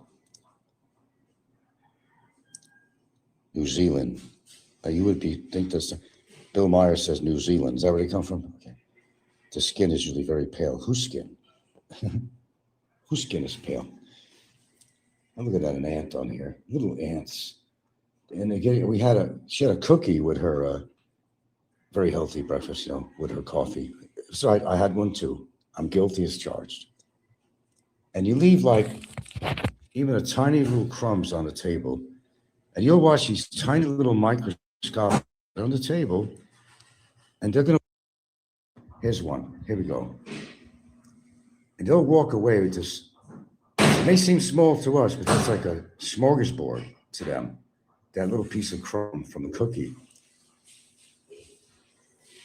Ants are everywhere. You're not going to get rid of them. God, I talk about ants all the time, like ants in the pants, sometimes literally, but they're everywhere. This ant has met his demise. Where do you go? Bye. Oh, Frank, you killed another living creature. How dare you? They're in my domain right now. Look at that. He's got something. Look at his mouth. You see that white thing? He's got a crumb. He's got a crumb. It doesn't. I'll tell you what. They come from everywhere. From anywhere. You don't even know where they're coming from. They're climbing up the legs of this table to get up here. Do you know what a journey that is for an ant? But they will find their way and onto the table. They have such sensory, that they can detect food from a long distance. Here's another one here. He's going to go for this crumb. Watch. See? Look. There you go. You're seeing it live. Look at that. Sorry. Oh, that's an accident. Oh no, I consume olive oil. Haven't had it for a while. We just bought a bottle, not the brand I wanted, but just bought a bottle in SNR. Yeah. Try taking a half teaspoon before you go to bed. But I have to warn you about certain things you take, because olive oil will make you go like a racehorse sometimes in the morning. I have to warn you of that. Oh, absolutely. Then you take it with things like fish oil and stuff like that. A lot of these things, oh God, we better start eating this romaine today. Starting to already at the root, it's starting to turn colors. I'll be digging here for my oatmeal. I am digging for my brother all the live long day. There we go. Quakers, fine. Because it's whole grain rolled oats. 3 minutes. It's not instant. This is not really instant. You don't want to buy the instant oatmeal. You don't want to buy that. And then the ones that come with fruit in it, that's all sugar. It's all sugar. Put some limitations. I'm not saying that you can't have sugar at all, but don't have a lot of it. Okay, put some water in this puppy. You are the cook. Yeah. My goodness, you are the cook.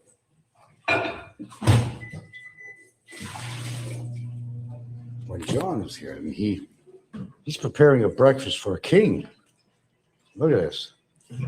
I suggest, really, and I keep on telling Gilda this, we have a metal board, and this is very unsanitary. Wood will collect bacteria in it, but you already got it on there. But we have a stainless steel one right here.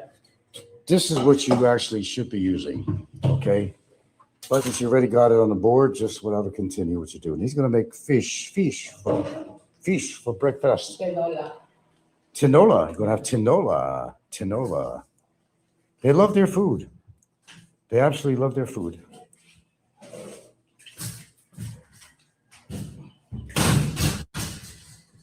Well, that's usually too, Bill. I put cinnamon. And why do I put cinnamon? Well, it's tasty for one, but it also serves another purpose. It helps control blood sugar. Yeah. There's a reason in rhyme why I do anything, to be honest with you. It's usually well researched. Since nothing out of the blue, it's usually well researched. And you're correct. I do use cinnamon all the time. I use some Saigon cinnamon. Okay, garbage bag. There you go. Put the water on. There we go. That's my man. All right. Any garbage, just get rid of it on the counter. Let's keep the counters as clean as we can. Thank you. This rag is absolutely disgusting. We don't want to use this rag for anything. This is going to go outside to be washed, so I'm going to go put it outside. Proper hygienics, sanitary practices, etc., etc. Sorry, it started to go off. I had a piece of carpet because, you work near the sink, get water on the floor, but they walk on it every single day, and it gets so soiled and so disgusting that it actually smells like sewer.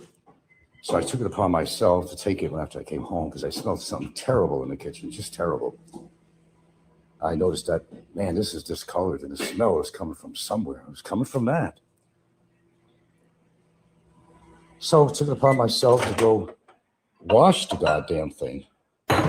Okay, there we go. There we go. I'll grab my spoon from the tea. Where is the spoon? Okay. And I don't know, I just bought some Nutriflex. And the Nutriflex is kind of a butter alternative, is what it is. I already have one that's open. But for my cereal, I'm going to use what I have left of real butter because the Nutriflex in the oatmeal doesn't taste that well. So I'm going to take a little bit of butter, and it's okay to have butter. It's okay. Some people eat a lot of butter. So I'm going to squish around this butter in the oatmeal. And I'm going to take some Saigon cinnamon, Kirkland brand anyway. And we're going to put some cinnamon in a minute. Can you say cinnamon in a minute? And although I'm not a salt person, I'm going to take the tiniest, some of this coarse salt, tiniest, hardly existed. I'm going to sprinkle that on there, which I just did. But I'm going to eat the blueberries separate. I'm not going to mix it in here. I'm going to eat the blueberries separate, actually, from this.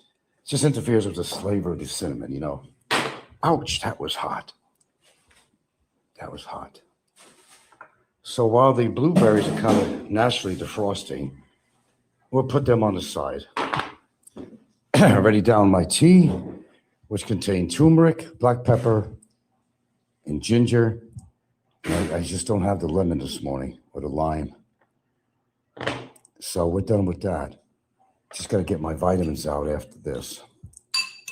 So he got a very healthy meal with lots of fiber. There is some protein in there, maybe not a lot. Then he got these blueberries, which are chock full of antioxidants, chock full, absolutely chock full, which will complement my oatmeal. Oh yeah, I go through butter every day. You could take butter, it's okay. Don't mind what they say on there. They have a lot of opinions. But don't cook with seed oils. That's the worst thing in the Philippines they do, and that's common out here. They use all these seed oils, which is definitely not good for your health. I guess what I'm saying is you could do something that's healthy for yourself. You might have a bad habit or 2 or 3 or 4, but at least try to incorporate into your life, into your diet, something that's actually good. It's not that hard to do. Oh, this is a little bit dry, but it's okay. And you can taste that butter. And actually, it's salted butter. So I am getting a little bit of salt to begin with, but I try. I do not add salts to my food at all. This is the only thing. I do not put salt on my fries. Everybody loves salt in their fries because they grew up having salt in their fries. I don't. Generally, I will use the air fryer for fries. Unless I'm going to make in the morning I get lazy, I'll make some scrambled eggs with French fries. Potatoes. Eggs and potatoes. I have that every now and again. Nick says butter is what you should take. The vegetable oils and margarine destroy the kidneys. Yeah, that's always my concern. Every time I feel something weird with the back flank of my body, I'm right away thinking, oh shit, hope my kidneys not acting up, and actually it's probably from my posture, how I sit in the chair. The chair.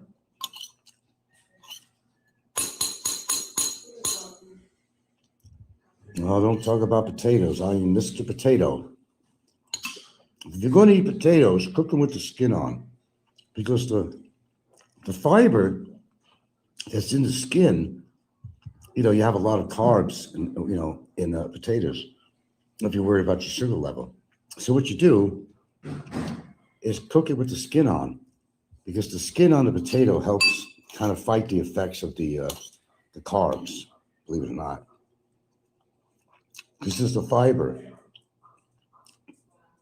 It's going to interfere with the absorption, really, of the glucose, and I'm a potato man. Mick says, I think if hips are causing problems, you can cause them. No, not my hips, really. Your kidneys are located right under your rib cage. Double Chin says, blueberries reduce DNA damage, which may help protect against aging and cancer. Well, that's why I take it. I haven't had them for a while because I couldn't find them locally. So since I made a trip to Cebu, there's plentiful blueberries out there. It was a good trip in regards to finding them. But like with a Filipino, you can't force them to have the diet that you have in the morning, healthy. That's what, she's not very, as most Filipinos are, they're not very health conscious with things they eat. That's why they have such kidney problems, heart problems. They develop diabetes. Like I said, you can't force anybody to do something they don't want to do. That's the bottom line. You're not going to tell, you are not going to tell Asians not to eat rice. Give it up. Don't even try. It's a lost cause. So here I am. I'm going to get some of my blueberries now. Oh, ooh, ooh, oh. They're not very well defrosted. Give it another 10 minutes. And by the way, there's absolutely nothing wrong at all with frozen blueberries. They're flash frozen, and they're not adding all these ingredients to it. In fact, there is some scientific evidence that says that frozen blueberries could be even more healthier than fresh. You might say, wow, come on, man. How is that true? Well, it's just something about the ice crystals that form in the blueberries releases a lot of the, whatever you have, anthocyanins or flavonoids or whatever in there. And it's actually beneficial for you. Yeah, I read up on this shit. Hey, I'm retired. I got time on my hands. I could read this shit. I'm not always on YouTube looking at all the Looney Tunes out there watching their shows. I get my fill of that. But most of the stuff I do when I go online is to look up information that might pertain to my life, my future, my diet, some world news. I got to tune in on that now and then to see how Trump is fucking up the world even more. Never got involved in politics until Trump was in office. I owed myself that much to see how a man is trying to destroy the world with his ego. Ego can do a lot of damage. Yeah, wild rice, I don't eat that, but at best I like, at least brown rice, but I haven't made that for a while. It takes longer to cook. And Filipinos don't like brown rice because it looks dirty. To them, it's dirty rice, called dirty rice, whatever. It's brown because they're used to, rice being white. White as my face. And my my butt cheeks. Very white. But they don't go for any of the more nutritious types of rice. Rice is life out here, man.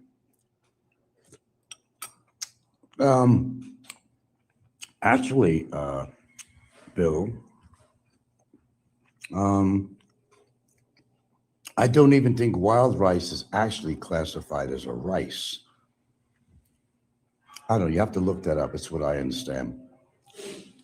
Okay, I'm going to let this. I've been eating quite a few of these things, but if you have blueberries every single day, I will tell you that it will benefit your health in one way or the other. Unless you don't give a fuck about your health. And you see all these YouTubers out there, it's pretty obvious what they think about their health. They don't. They don't. You know all the characters, you know. And, just, take a look at them. Let me see your eye. Come here. Why you still got all this shit in your eye? My goodness. My goodness. Oh, God. She has this thing, my dog, with the dry eye syndrome or something, creates pus. And I got this stuff called Dextron. It's an eye drop. And where is the damn thing? Now that I need it. Where did I put it? So she always has this white stuff, but she actually might need some cyclosporin. And I can't get it. Even when I was in Cebu, I was trying to get some cyclosporin eye drops. Because usually you want to take the Dextron with the cyclosporin in case it actually is infected. So here we go.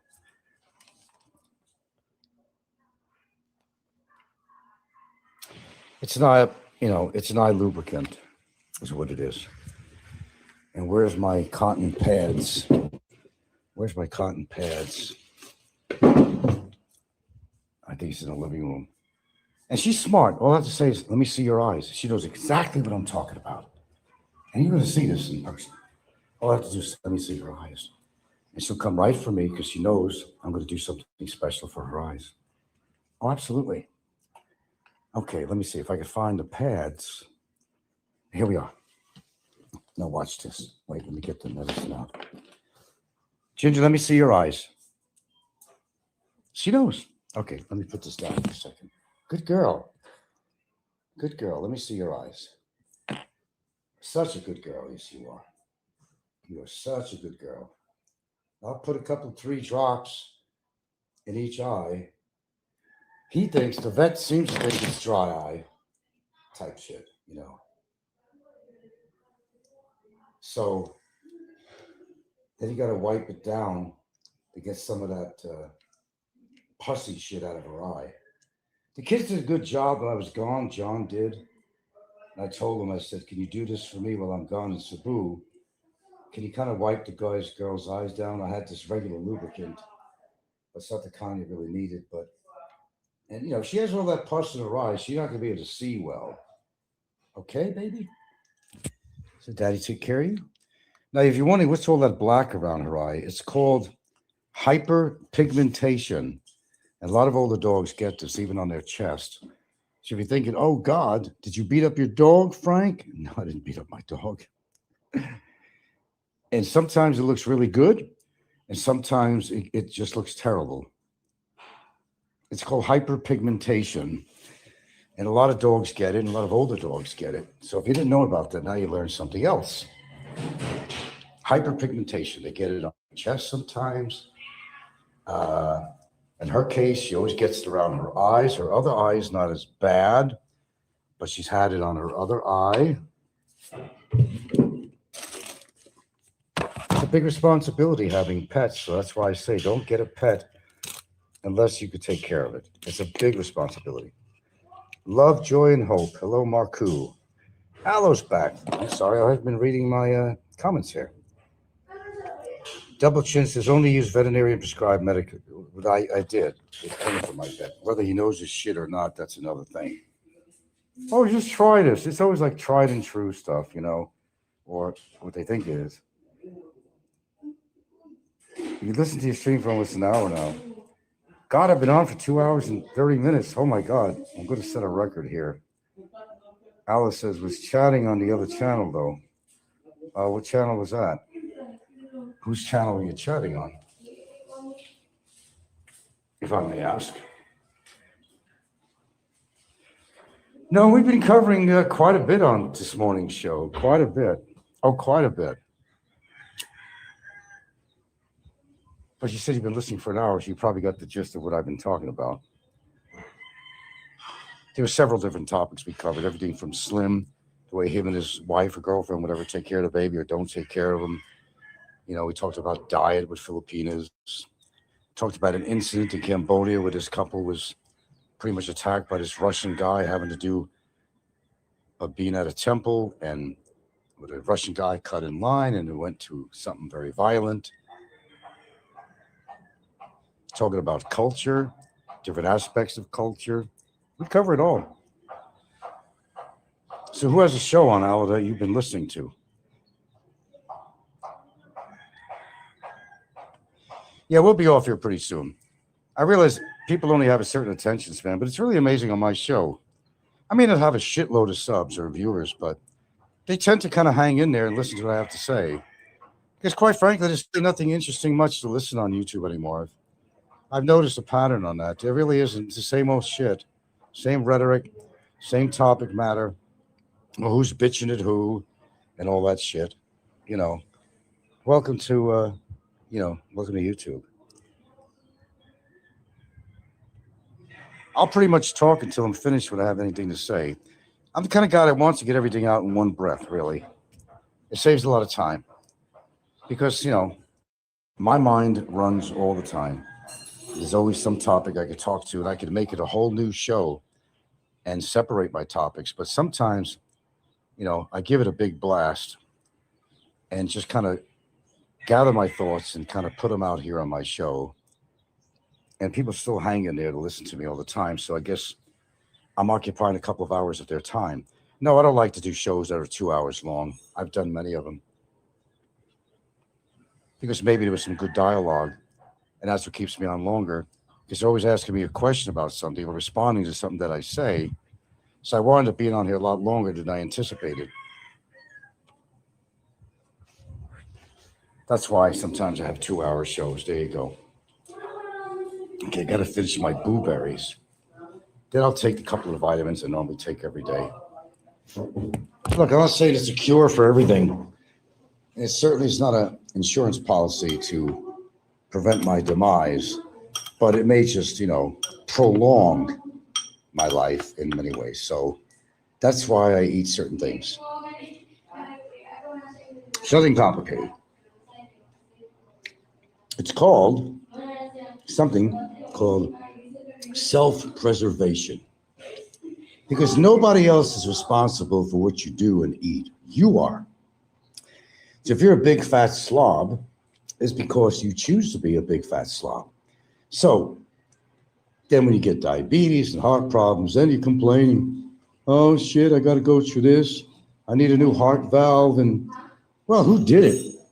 Well, Mother Nature could have did that. It could be somewhat, from inheritance, your gene pool. But mostly it's not. Because your genes only cover from 20 to 25%. Like if your parents lived a long time, there's a good chance you're going to live longer. And my father's side, they all tend to live long.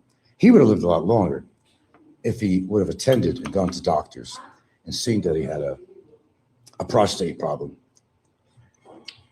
But he did. Hello, Mike's Oxlong, who says, Damien, stop seeking attention.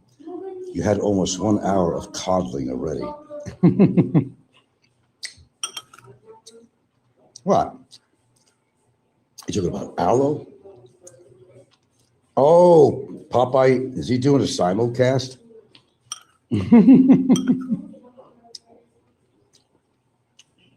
Some things don't change, folks, do it? Does it? Some things don't change.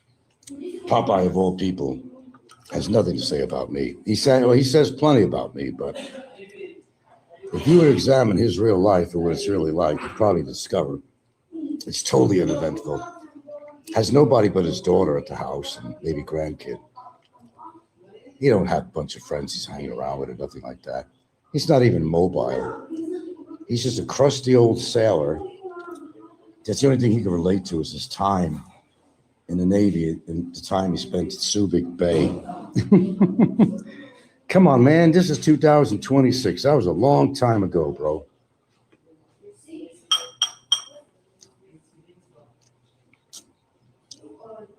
So Popeye doing a simulcast? I really haven't checked. He was overdue for one anyway. But he couldn't do it when I was doing uploads, you know. That frustrated the bejeebers out of him. Oh, he gets frustrated, believe me. Like I said, people are going to live their life. I'm going to live my own. If you don't like my lifestyle, you're not going to change it. If I do things that are very positive, you might actually just learn from me. You might change your life around, do something positive. You know, use a spoon to eat your food, not a fucking shovel. I mean, that would help. Not mass quantity, like the cone heads. This is extraordinarily healthy. I bet your Popeye don't eat shit like this. I'll guarantee. So what's going on, Ala? What's the word of the day? So apparently you've been listening to Popeye's show, which I'm going to assume that it's been a simulcast.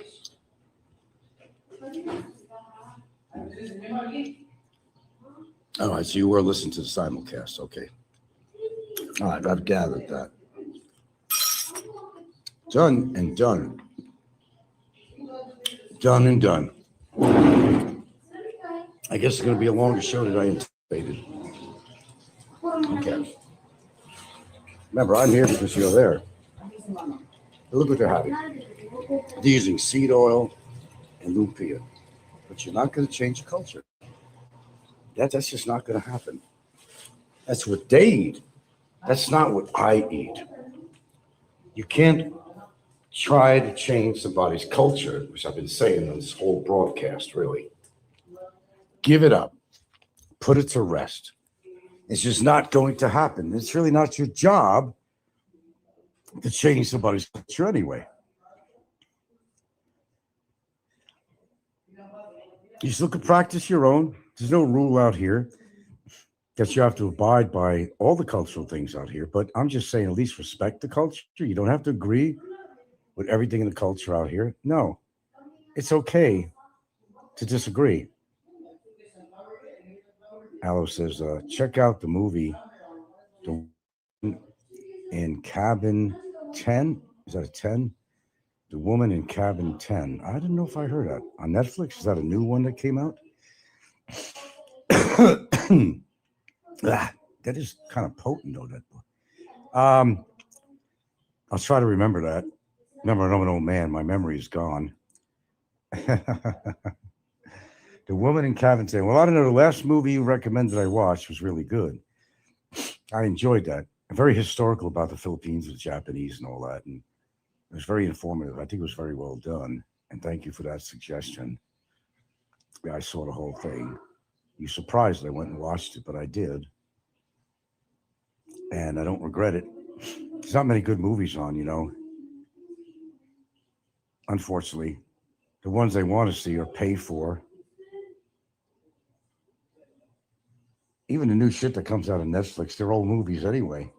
Just hasn't made it to Netflix. Some of them are new. There's a big trend that's going on. Instead of doing big Hollywood productions, they just sell it off to Netflix and all that, if it's good enough. And they still make money.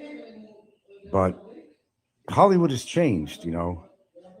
They see a market in things like Netflix. So you're going back and forth to both channels. Okay, so what's new on there? Of course, they're talking about me. Would I be correct on that? Damien? Yeah. Oh, geez. I could get my strength back. I've been faltering on my exercise the past 4 days. I got to hit it up this morning, whether I like it or not. I mean, don't force yourself to do something. You got to want to do it, but for your own well-being, If you have to force yourself to do it, just fucking do it.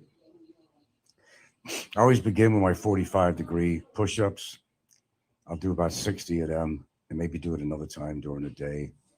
Some simple exercise like sitting down, getting up, sitting down, getting up. There's a bunch of things I do. Then I'll hit the Jane Fonda weights, as the trolls like to call them, my 20-pound dumbbell. And they're dumbbells for thinking that you can't do anything with a 20-pound weight. You most certainly can. You just do more reps. You don't have to increase the weight. There's two ways of doing it. Increase your reps or increase your weight. You got a choice. Yes, Netflix. It's a good one. Watched it yesterday. Liked it. Keira Knightley's in it. Okay, I know who she is. How old is the movie, actually? Okay, I got to make a note of that. So later on, I'll probably watch movies later on. After I take care of what I need to do here, just got to get the exercise in. I'm not getting a bunch of steps in. No, I haven't been doing that. If anything, some of them. I mean, I've been getting on the exercise bike, but haven't been religiously doing my treadmill, which I need to do for the cardiac. There's other ways of doing cardiac, even with the resistance type of exercise that I do. It works real well. So what's the topic there on a dumb question to ask you, Al? What's the topic on Popeye's show? Need I ask? I know the answer to that. I'm sure McFish is on there, and I'm sure all the other trolls are on there having a heyday with my show. Let's see. Aloe says Netflix is going to watch. Yeah, and a good series. It's called, it's a series. Oh, it's called The Ed Gain Story. So that's another one. The Ed Gain Story. See, I never heard of either one of these things. But thanks for sharing that with me. Appreciate that. So I've had pretty much a captive audience for the past over 2 hours and 43 minutes. I think it's time to get off here because I'm going to get lazy and I won't do the exercise. This is the longest show I've done in a long time, actually. 2 hours and 43 minutes. But, we had some good dialogue on here. So I don't mind. I better kind of do a screenshot of these movies here because I'll get busy with something else and I'll not remember the names of the shows. Let's see. The Woman in Cabin 10. Oh, wrong. Whoops. The Woman in Cabin 10. Hold on. Woman in Cabin. Oh, did I get it? Okay. Got it. Came out in 2025, this one. The Ed Gein, Gein story. Not even a year old. Came out in 2025. I still got 16 people out here. They're probably going back and forth to the channels and listening to what I say, to listening to what Popeye has to say. I imagine McFish is out there and all the other trolls. Am I correct on that? All the usual suspects. So what's the word of the day on Popeye's show? Is he on his... No, he's not on his soliloquy. He don't like me to say that. No, he waits till I finish my... but I don't know, 2 hours and 43 minutes, I think he probably cut it. And he's getting to his little commentary, whatever he wants to call it. 90% over there hate you. Well, Aloe, you know better than that. They don't hate me. They hate the idea of me because if you're on Popeye's show, you got to kiss his ass and suck his dick a little bit. Just for the drama of the show. That's all it's about. The very people that seem to hate me, they watch my shows religiously. And you can't really hate somebody and watch their shows all the time because there must be something you like about what they have to say. Makes sense? Oh, they're still talking about the case thing? Or even more, I'm the only one that thinks you're going to win this. Ed Gain's story is great, based on a true story, Wisconsin murder. Okay, sounds interesting. I'll put that on my list. Let me screenshot that too.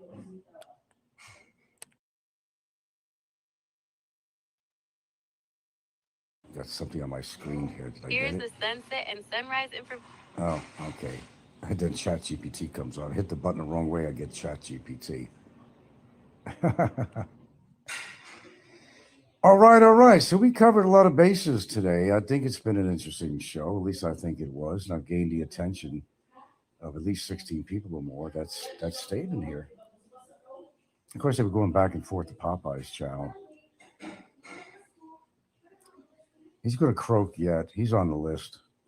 What I predict usually comes true. Boy, I'd be glad to see that motherfucker go. I'll tell you that. I don't usually wish ill wishes on people, but I'll make a exception in his case. Let him croak while he's doing a show. That would be better. Yeah, Mike So Long says, ask chat GPT if Aloe is Damien Baluiskia. I don't care who Aloe is, really. Aloe is Aloe. So, like I said, what if you know who Aloe really is? And I've said this before, I'm going to say it again. Now what? What are you going to do? You're going to attack him? You're going to track him down? You're going to look him up? And what do you gain from that, really? I mean, really, you're going to beat him up? I've been on now for 2 hours and 47 minutes. Yeah, this is the longest show I've been doing in a long time. Doesn't matter, they hate me too. Oh, join the club. Big club. We got something in common. We are hated. We are hated.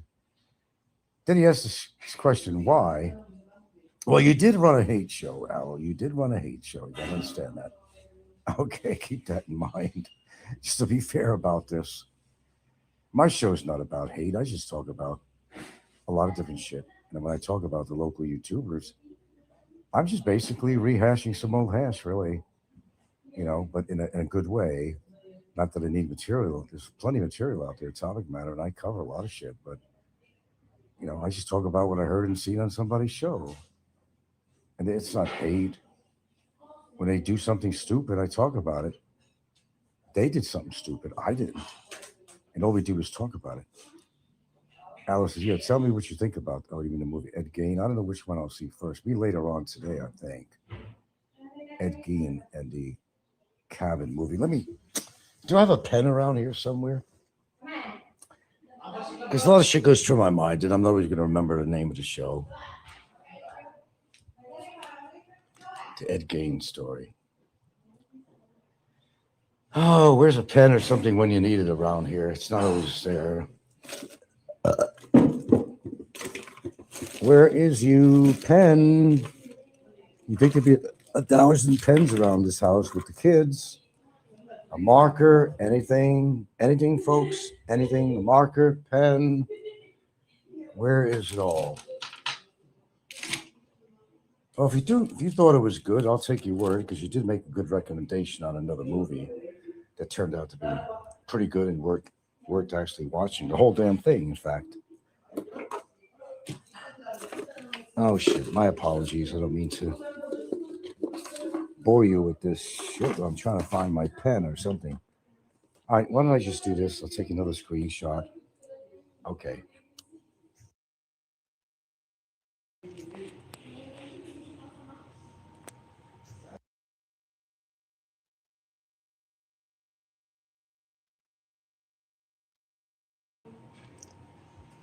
Okay. Yeah, I'll definitely watch it some point today. Just make sure the kids are not watching a bunch of Korean drama shit on here. Okay, man. We've been on it quite a while. We got to give Popeye a break there before he has a fucking heart attack. We don't want that to happen. I'm glad that I make his day, though. Sometimes I feel like I'm just doing a service. So I guess I'm good for something on here, huh? I've had people hanging on every word on here for the past 2 hours, over 2 hours and 45 minutes. You got to say something about that. Don't matter whether they're trolls or not. They're listening very intently. That's success. Popeye could deny that, but you couldn't listen to Popeye for 3 hours. God, no. Same as you couldn't listen to Fazio for 3 hours. He used to go 6 or 8 hours sometimes. And I don't even benefit from this. I don't get any money from this shit. This is all gratis. It's all free. Libre. Alice said they used that Ed Gain was the inspiration for Norman Bates. And so, oh, then I'll really like it. Okay, that sounds good. And Hannibal. Oh, really? Really? Really? That's crazy. Oh, it's a series. Well, I'll have to watch that last then. I'm not big into series, but I will. Monster. The Ed Gain story. Okay, let me do this again. Oh my goodness. Hold on. Okay, got it. If I got it on the screenshot, then I have something to go back to find the name. Well, there was a movie called Monster. I think it had to do with that one chick. It was a real life story. She was killing all her Johns. She hated men because she was beat up by them. It's a true life story. She got the death sentence. Did you ever see that one? I think that one was called Monster. Oh yeah, well talked about. I forgot how many men she killed. She was like incredibly angry. Okay, I'm out of here, folks. We didn't make it to the 3 hour mark. We're 2:53. We'll leave it at that. How's that, Popeye? Did it give enough information for you to do a show upon and talk about? Always glad to help you, Robert. You know me. I aim to please.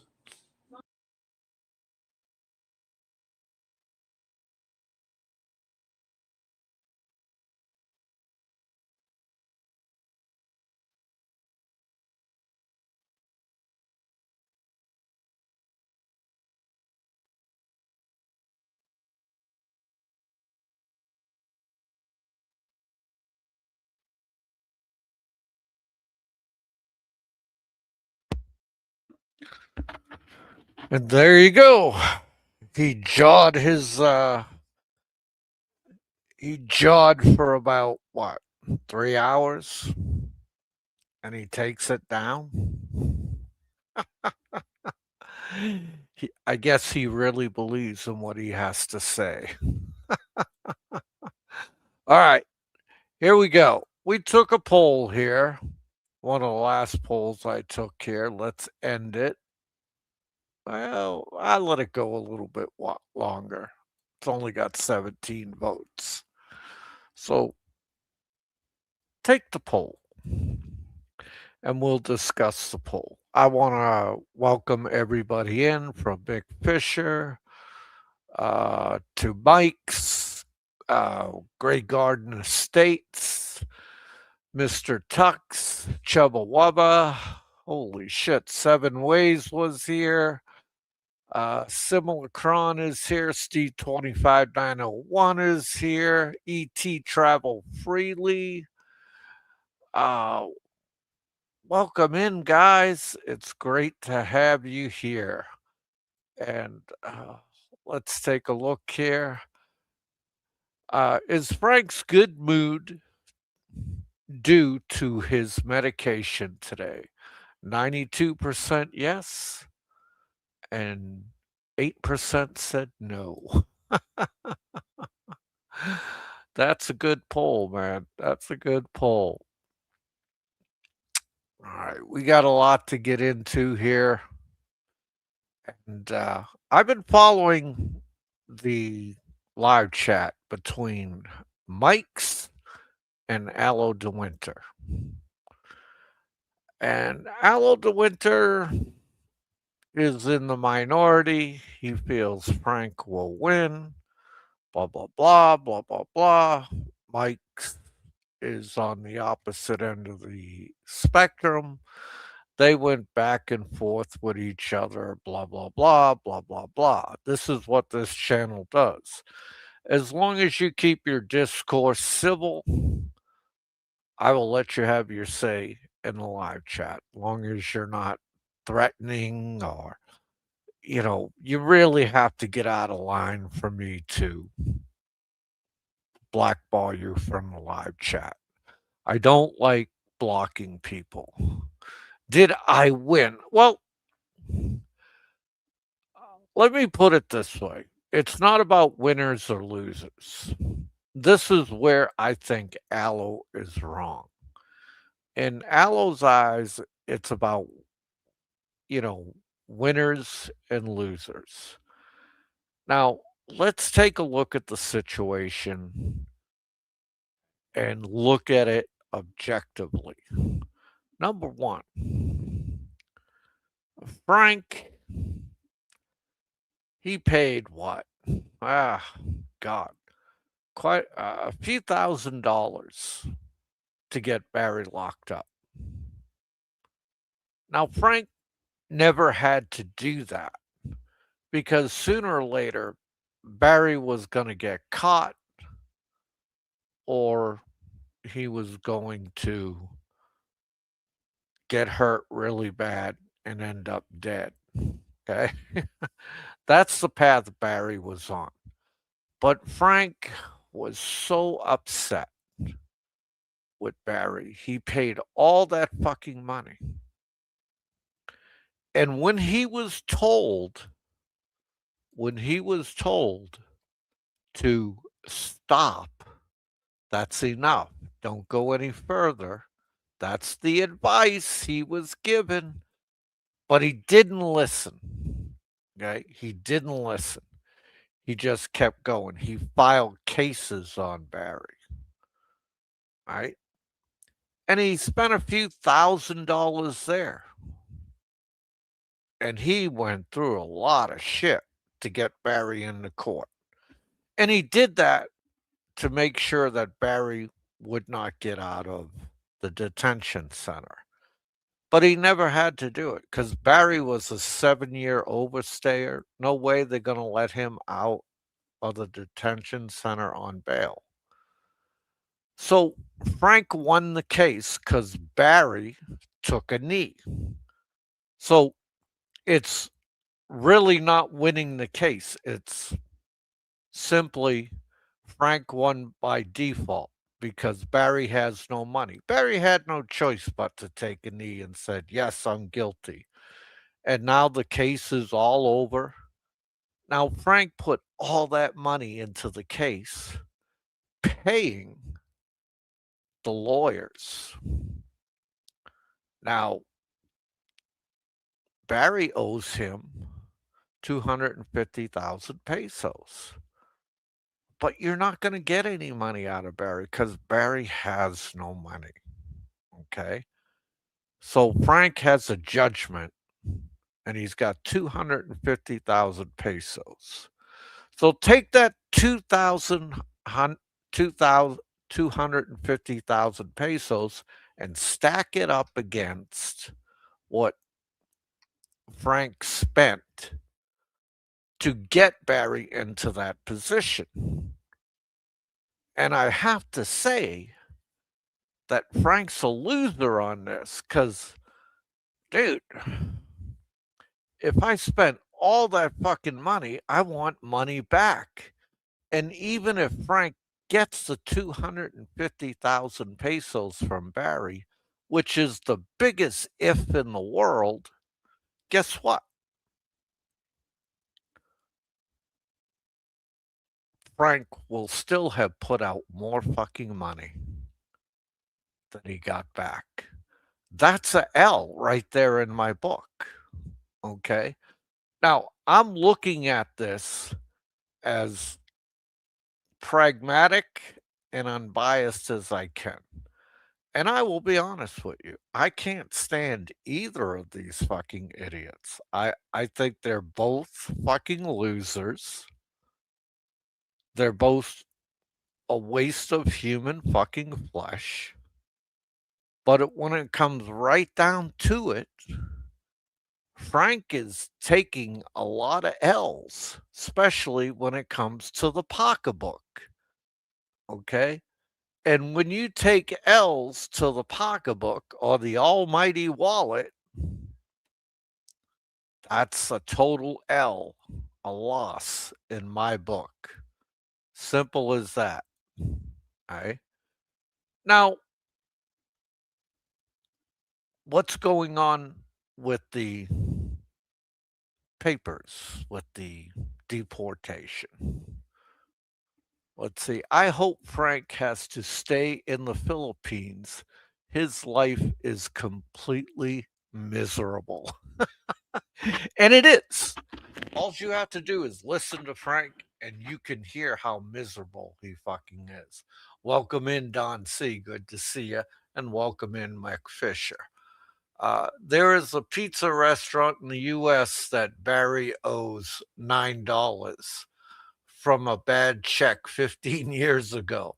I don't think Frank is getting his 5K from Barry. No, he's not.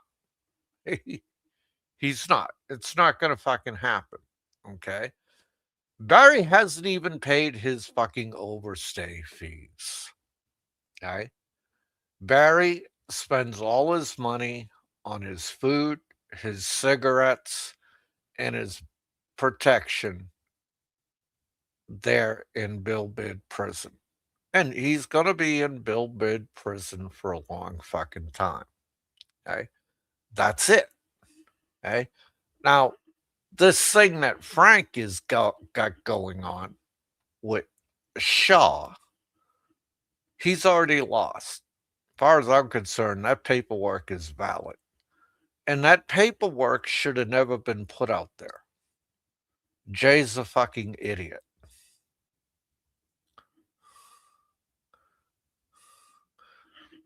Jay's a fucking idiot for putting that shit out there. I don't know what his fucking problem is, but it was fucking sheer lunacy to put that shit out there. Because what are you doing? You're giving Frank a reason to fight even more. Okay? 7 Ways. Welcome in. Last night I was watching the old TV series Soap. The old crazy character Bert. I thought to myself, geez, that's Frank. How bizarre. Molly Hatchet's greatest hits, okay? So, I mean, what is he doing? He's more than likely the white envelopes. He's going over there. He's paying off his overstay fees once a month. All right. So yeah, that's a good idea. Keep up with your overstay fees so you ain't got a big bill when they do come get your ass. But dude, when they do come get your ass, you're going to detention center. Okay. The shit has been approved. You're done. You're cooked. Okay. Um, Allo hasn't even given any of us a real reason why he thinks Frank will win this or how Frank will win this. But if I said to Allo, the sky is blue, he'd say, no, it's gray. If I said, Allo, the sun is yellow, he'd say, no, it's black. Okay. That's Allo. Allo causes chaos. Allo likes to get everybody fucking stirred up. Okay. I learned a long time ago that's who Allo is. He's even come out on live stream and said it. I will cause chaos. I will do this. I will do that. That's who Allo is.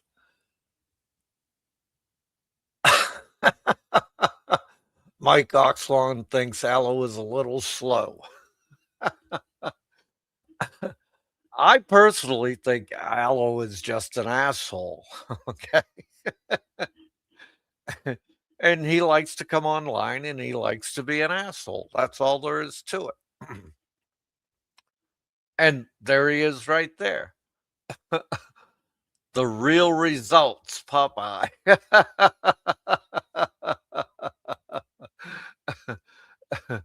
Okay, let's take a look at our poll here. All right. If Frank dies, do we celebrate or do we take the high road? 20% said take the high road, 80% said, we celebrate. Oh, man. That's funny as shit. It's useless to discuss here. Well, I've been pretty much over the discussion, Aloe. What the way I look at it, the way I see it, it's over for Frank. Okay. And it's just a matter of time when these Filipinos get off their ass and take him into custody. I mean, simple as that. Okay. He's fighting with a lawyer. He says he's going to go all the way to the Supreme Court. And I say, good luck with that. Good luck with that. That's what I say about that. Now, the polls here, the real results, the decision of the immigration department. Well, yeah, and I've read the decision, and they said bye bye you. It will be out soon. We'll see. We'll see.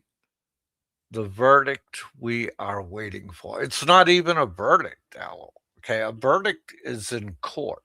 See, don't get it confused like Frank. Okay, be careful with your words. The the resolution is already out, Aloe. That paperwork looks pretty real to me, and I think Frank is going bye bye. All right.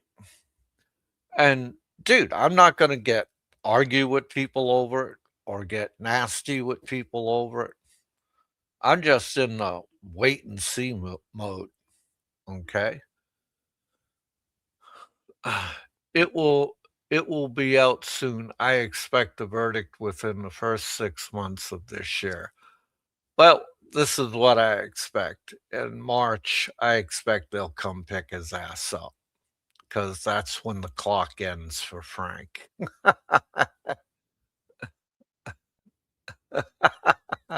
Yeah, but Aloe, I just got to needle you a little bit. I know what you mean, the decision. I don't believe that. I saw the paperwork. Okay.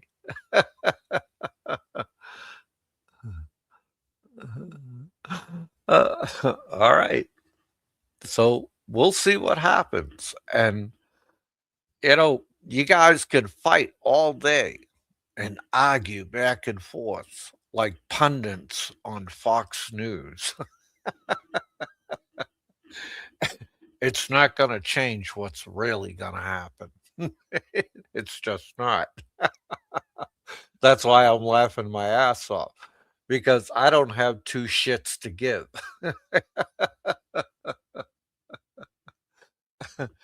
And dude, just say by some crazy chance, all right, he doesn't get deported.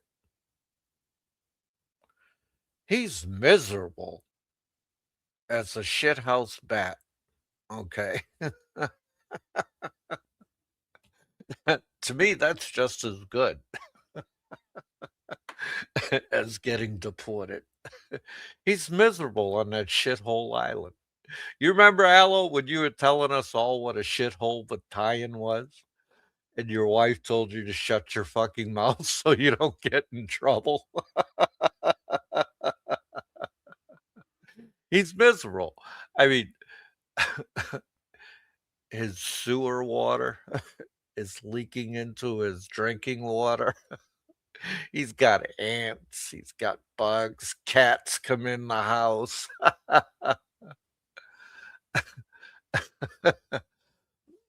Yeah, you have heard this for 2 years, Aloe. I think Frank is going to get arrested. He will be arrested next week, next month. Da, da, da. Oh, a lot of people were saying that shit. And you know what, Aloe? The whole time I was saying, we'll see. We'll see. We'll see. Because shit comes when you least expect it. like I woke up. I woke up. What was it? Saturday or Sunday morning, and I turned on the news, and they got Maduro. How many times, Allo, did they say they were going to get Maduro, and it never happened? It's been what, 20 years? And finally they got Maduro. So let's look at Frank. Frank is like Maduro. Okay, Allo. We're just going to wake up some morning and somebody's going to report, we got him.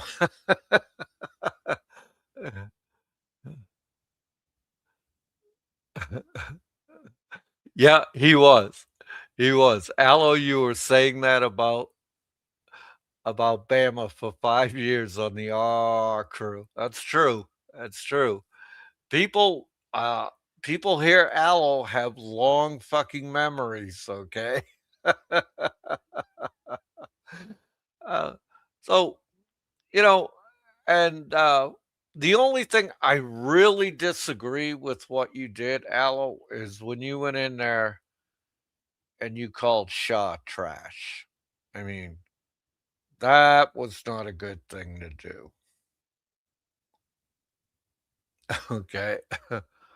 Let's just wait until he actually gets deported. Then let's talk again. Yeah, we could do that. And basically, I'm saying that. Okay, here's your question.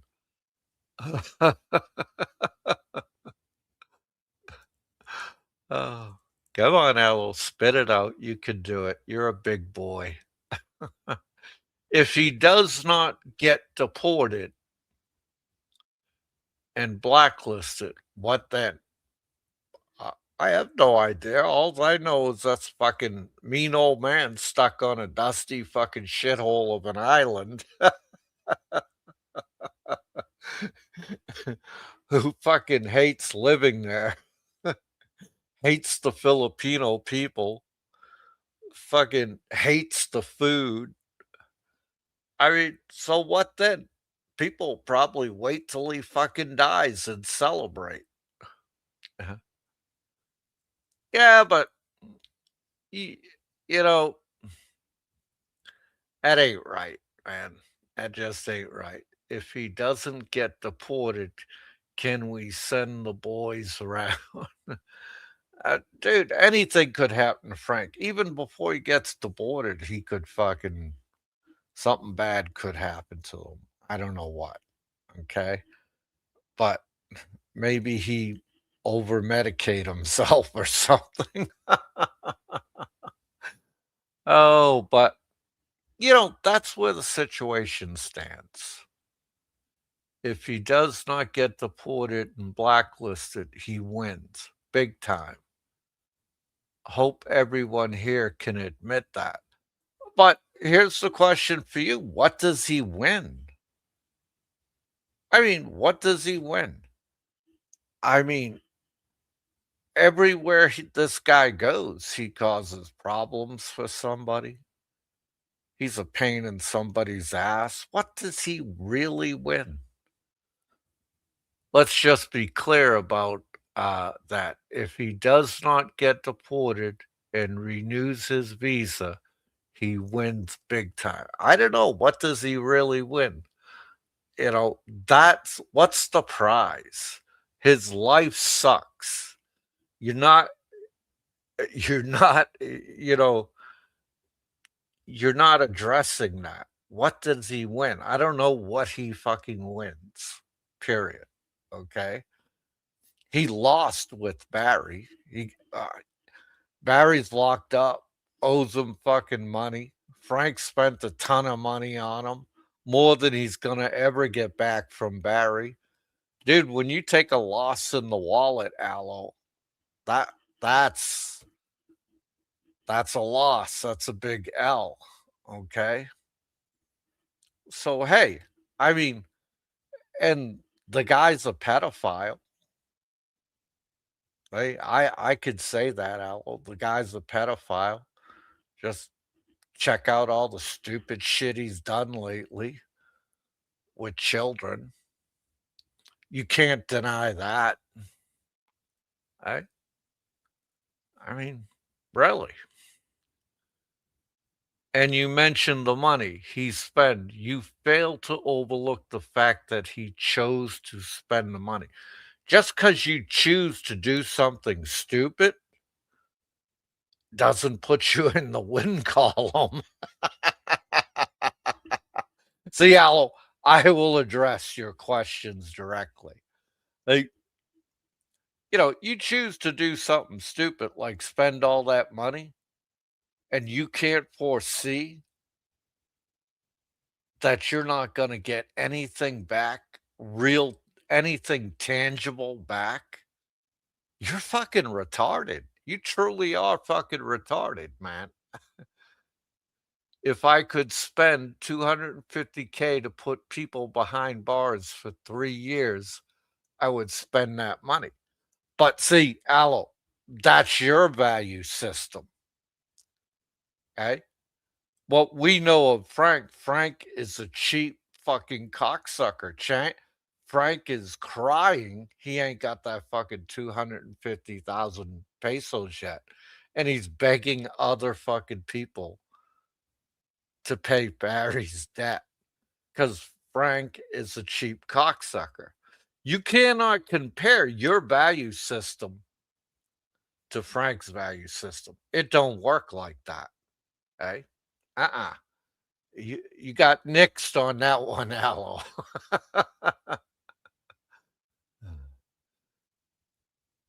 That's not a big L, no, because he chose to do that. He basically said, what does it cost to put Barry behind bars? Okay, I'm willing to pay that price. And he spent over 50K to get him in there. That's when he should have left it alone. And he kept throwing good money after bad. Okay. He kept throwing money at it because he thought he was going to get something tangible back. He did not get anything tangible back, Aloe. Nothing. Nada. He got no coin back. He even had Gilda rip him off. Gilda and her little buddy ripped him off 2 million pesos. They split that in half on the 5-6 thing. And see, that's another thing, Aloe. Fucking Forrest Gump has a higher IQ than Frank. Right? Frank just keeps getting ripped off. He keeps taking L after L after L, and he won't admit he's his L. He just, no, I won, I won.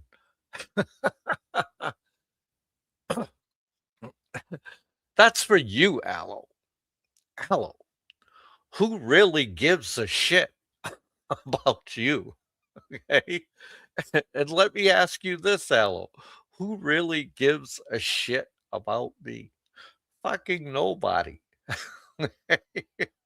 Welcome to fucking YouTube, Aloe.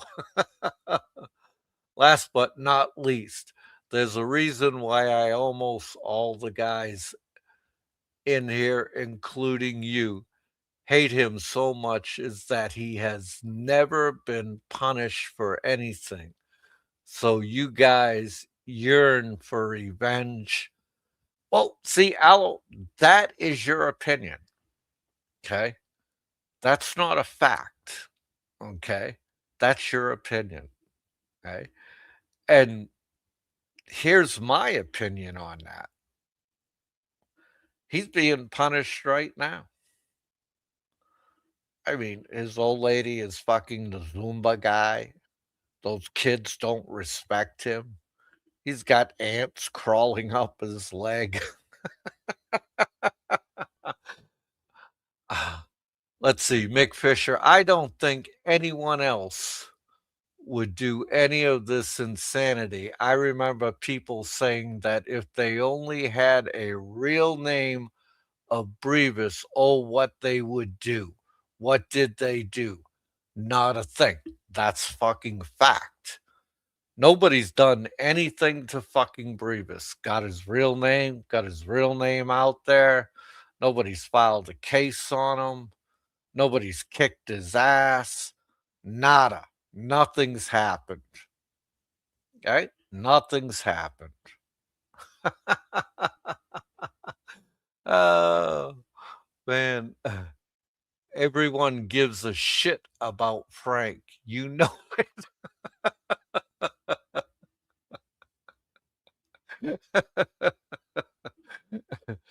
Hello. I don't give two shits about Frank. Okay. We all have only one option. If you want to talk facts, he is not incarcerated. He has not been arrested and deported. And there is the undisputed facts. Those are facts and those are true, Al. I will submit to you now. But the fact is, he's on hold departure. The fact is, we're waiting for Manila immigration to make a move on him. Those are two facts, Aloe, and those are undisputed. It goes both ways, Aloe. Okay.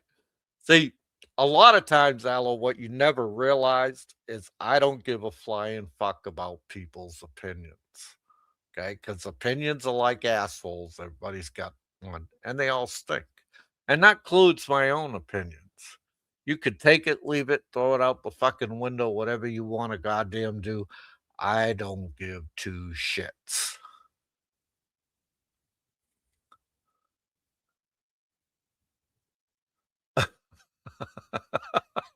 Okay, Mike Oxlawn, Aloe, Mike says goodbye, and he won.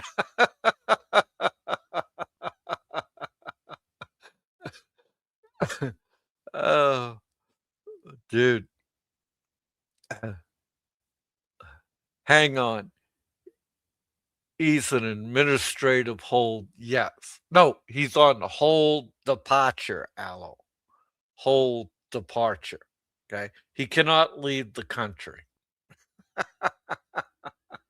And I won't dispute that with you because I know for a fact. Aloe, would you not agree that the existence seems to be unconditional misery? There you go. Answer that one, Aloe. But that means nothing. It's about It's about an outstanding decision. Aloe, here's one thing I know. When you're in Philippines, and I could take this all the way back to fucking 1980, when you were just a twinkle in your fucking daddy's eyes, okay? Because, Aloe, I can assure you I have pubic hair that's older than you. That when you're in hold departure by the Bureau of Immigration, you're in fucking trouble.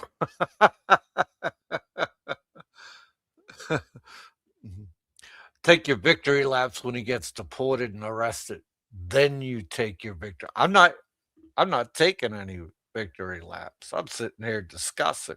Okay.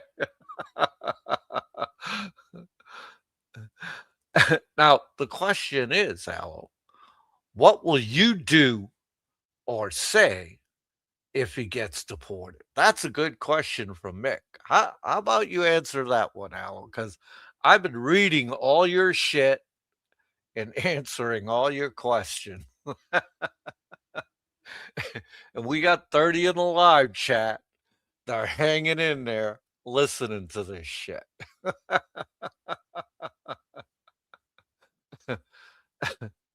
Oh. Oh, there you go. There's the question. What will you do if he's deported? Okay. What will you do? What I'll ask you this. What will you do, man? Will you slink away? Will you say, hey guys, you were right?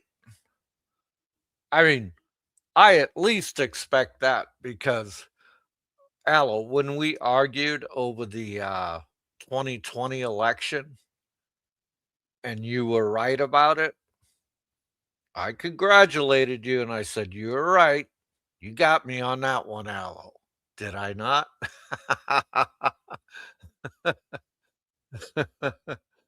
Uh, so, Aloe, you have to come around and do the same for me. I'm not saying you have to do it for others, but you have to do it for me. uh, if Frank gets deported, then Aloe has to give us all Swiss Army knives. Bullshit. I want a Swiss watch. Okay. Oh, have no problem with admitting I was wrong. Fair enough, man. Fair enough. Fair enough. That's why I keep you in the live chat, Aloe. That's why I don't block you. I mean, there are so many people that want me to block your ass. You know, all the people that really like you, like Big Shot Travel, Jay the Real Deal. All those people just love you, Al, and they keep wanting me to block you.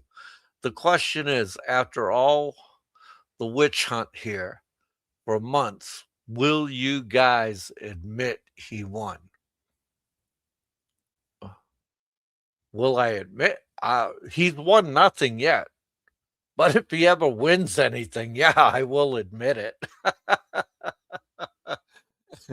he he's done nothing, Aloe. This guy has done nothing but cause self-inflicted wound on himself over and over. I mean, if I had a nickel for every time Frank Battaglia, the pedophile of Bantayan Island, shot himself in the fucking foot, I would be rich. Okay. The only thing this guy ever does when he gets close to victory, he snatches it and throws it away. Okay. And makes himself a loser. If they want you to block me, that's a good sign. Yeah, but look at who wants me to block you, Aloe. I mean, Big Shot Travel, Jay the Real Deal. I mean, come on. They're not exactly the cream of the crop of the Philippine genre. Now, are they, Aloe? Come on.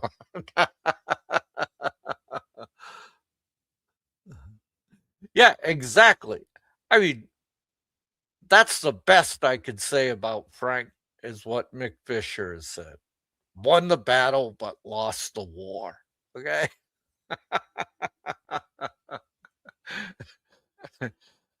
Dude, and I hate to tell you, Aloe, Frank is going to go down like a $2 hooker on a Friday night up in Subic City like it's 1982 again. Uh,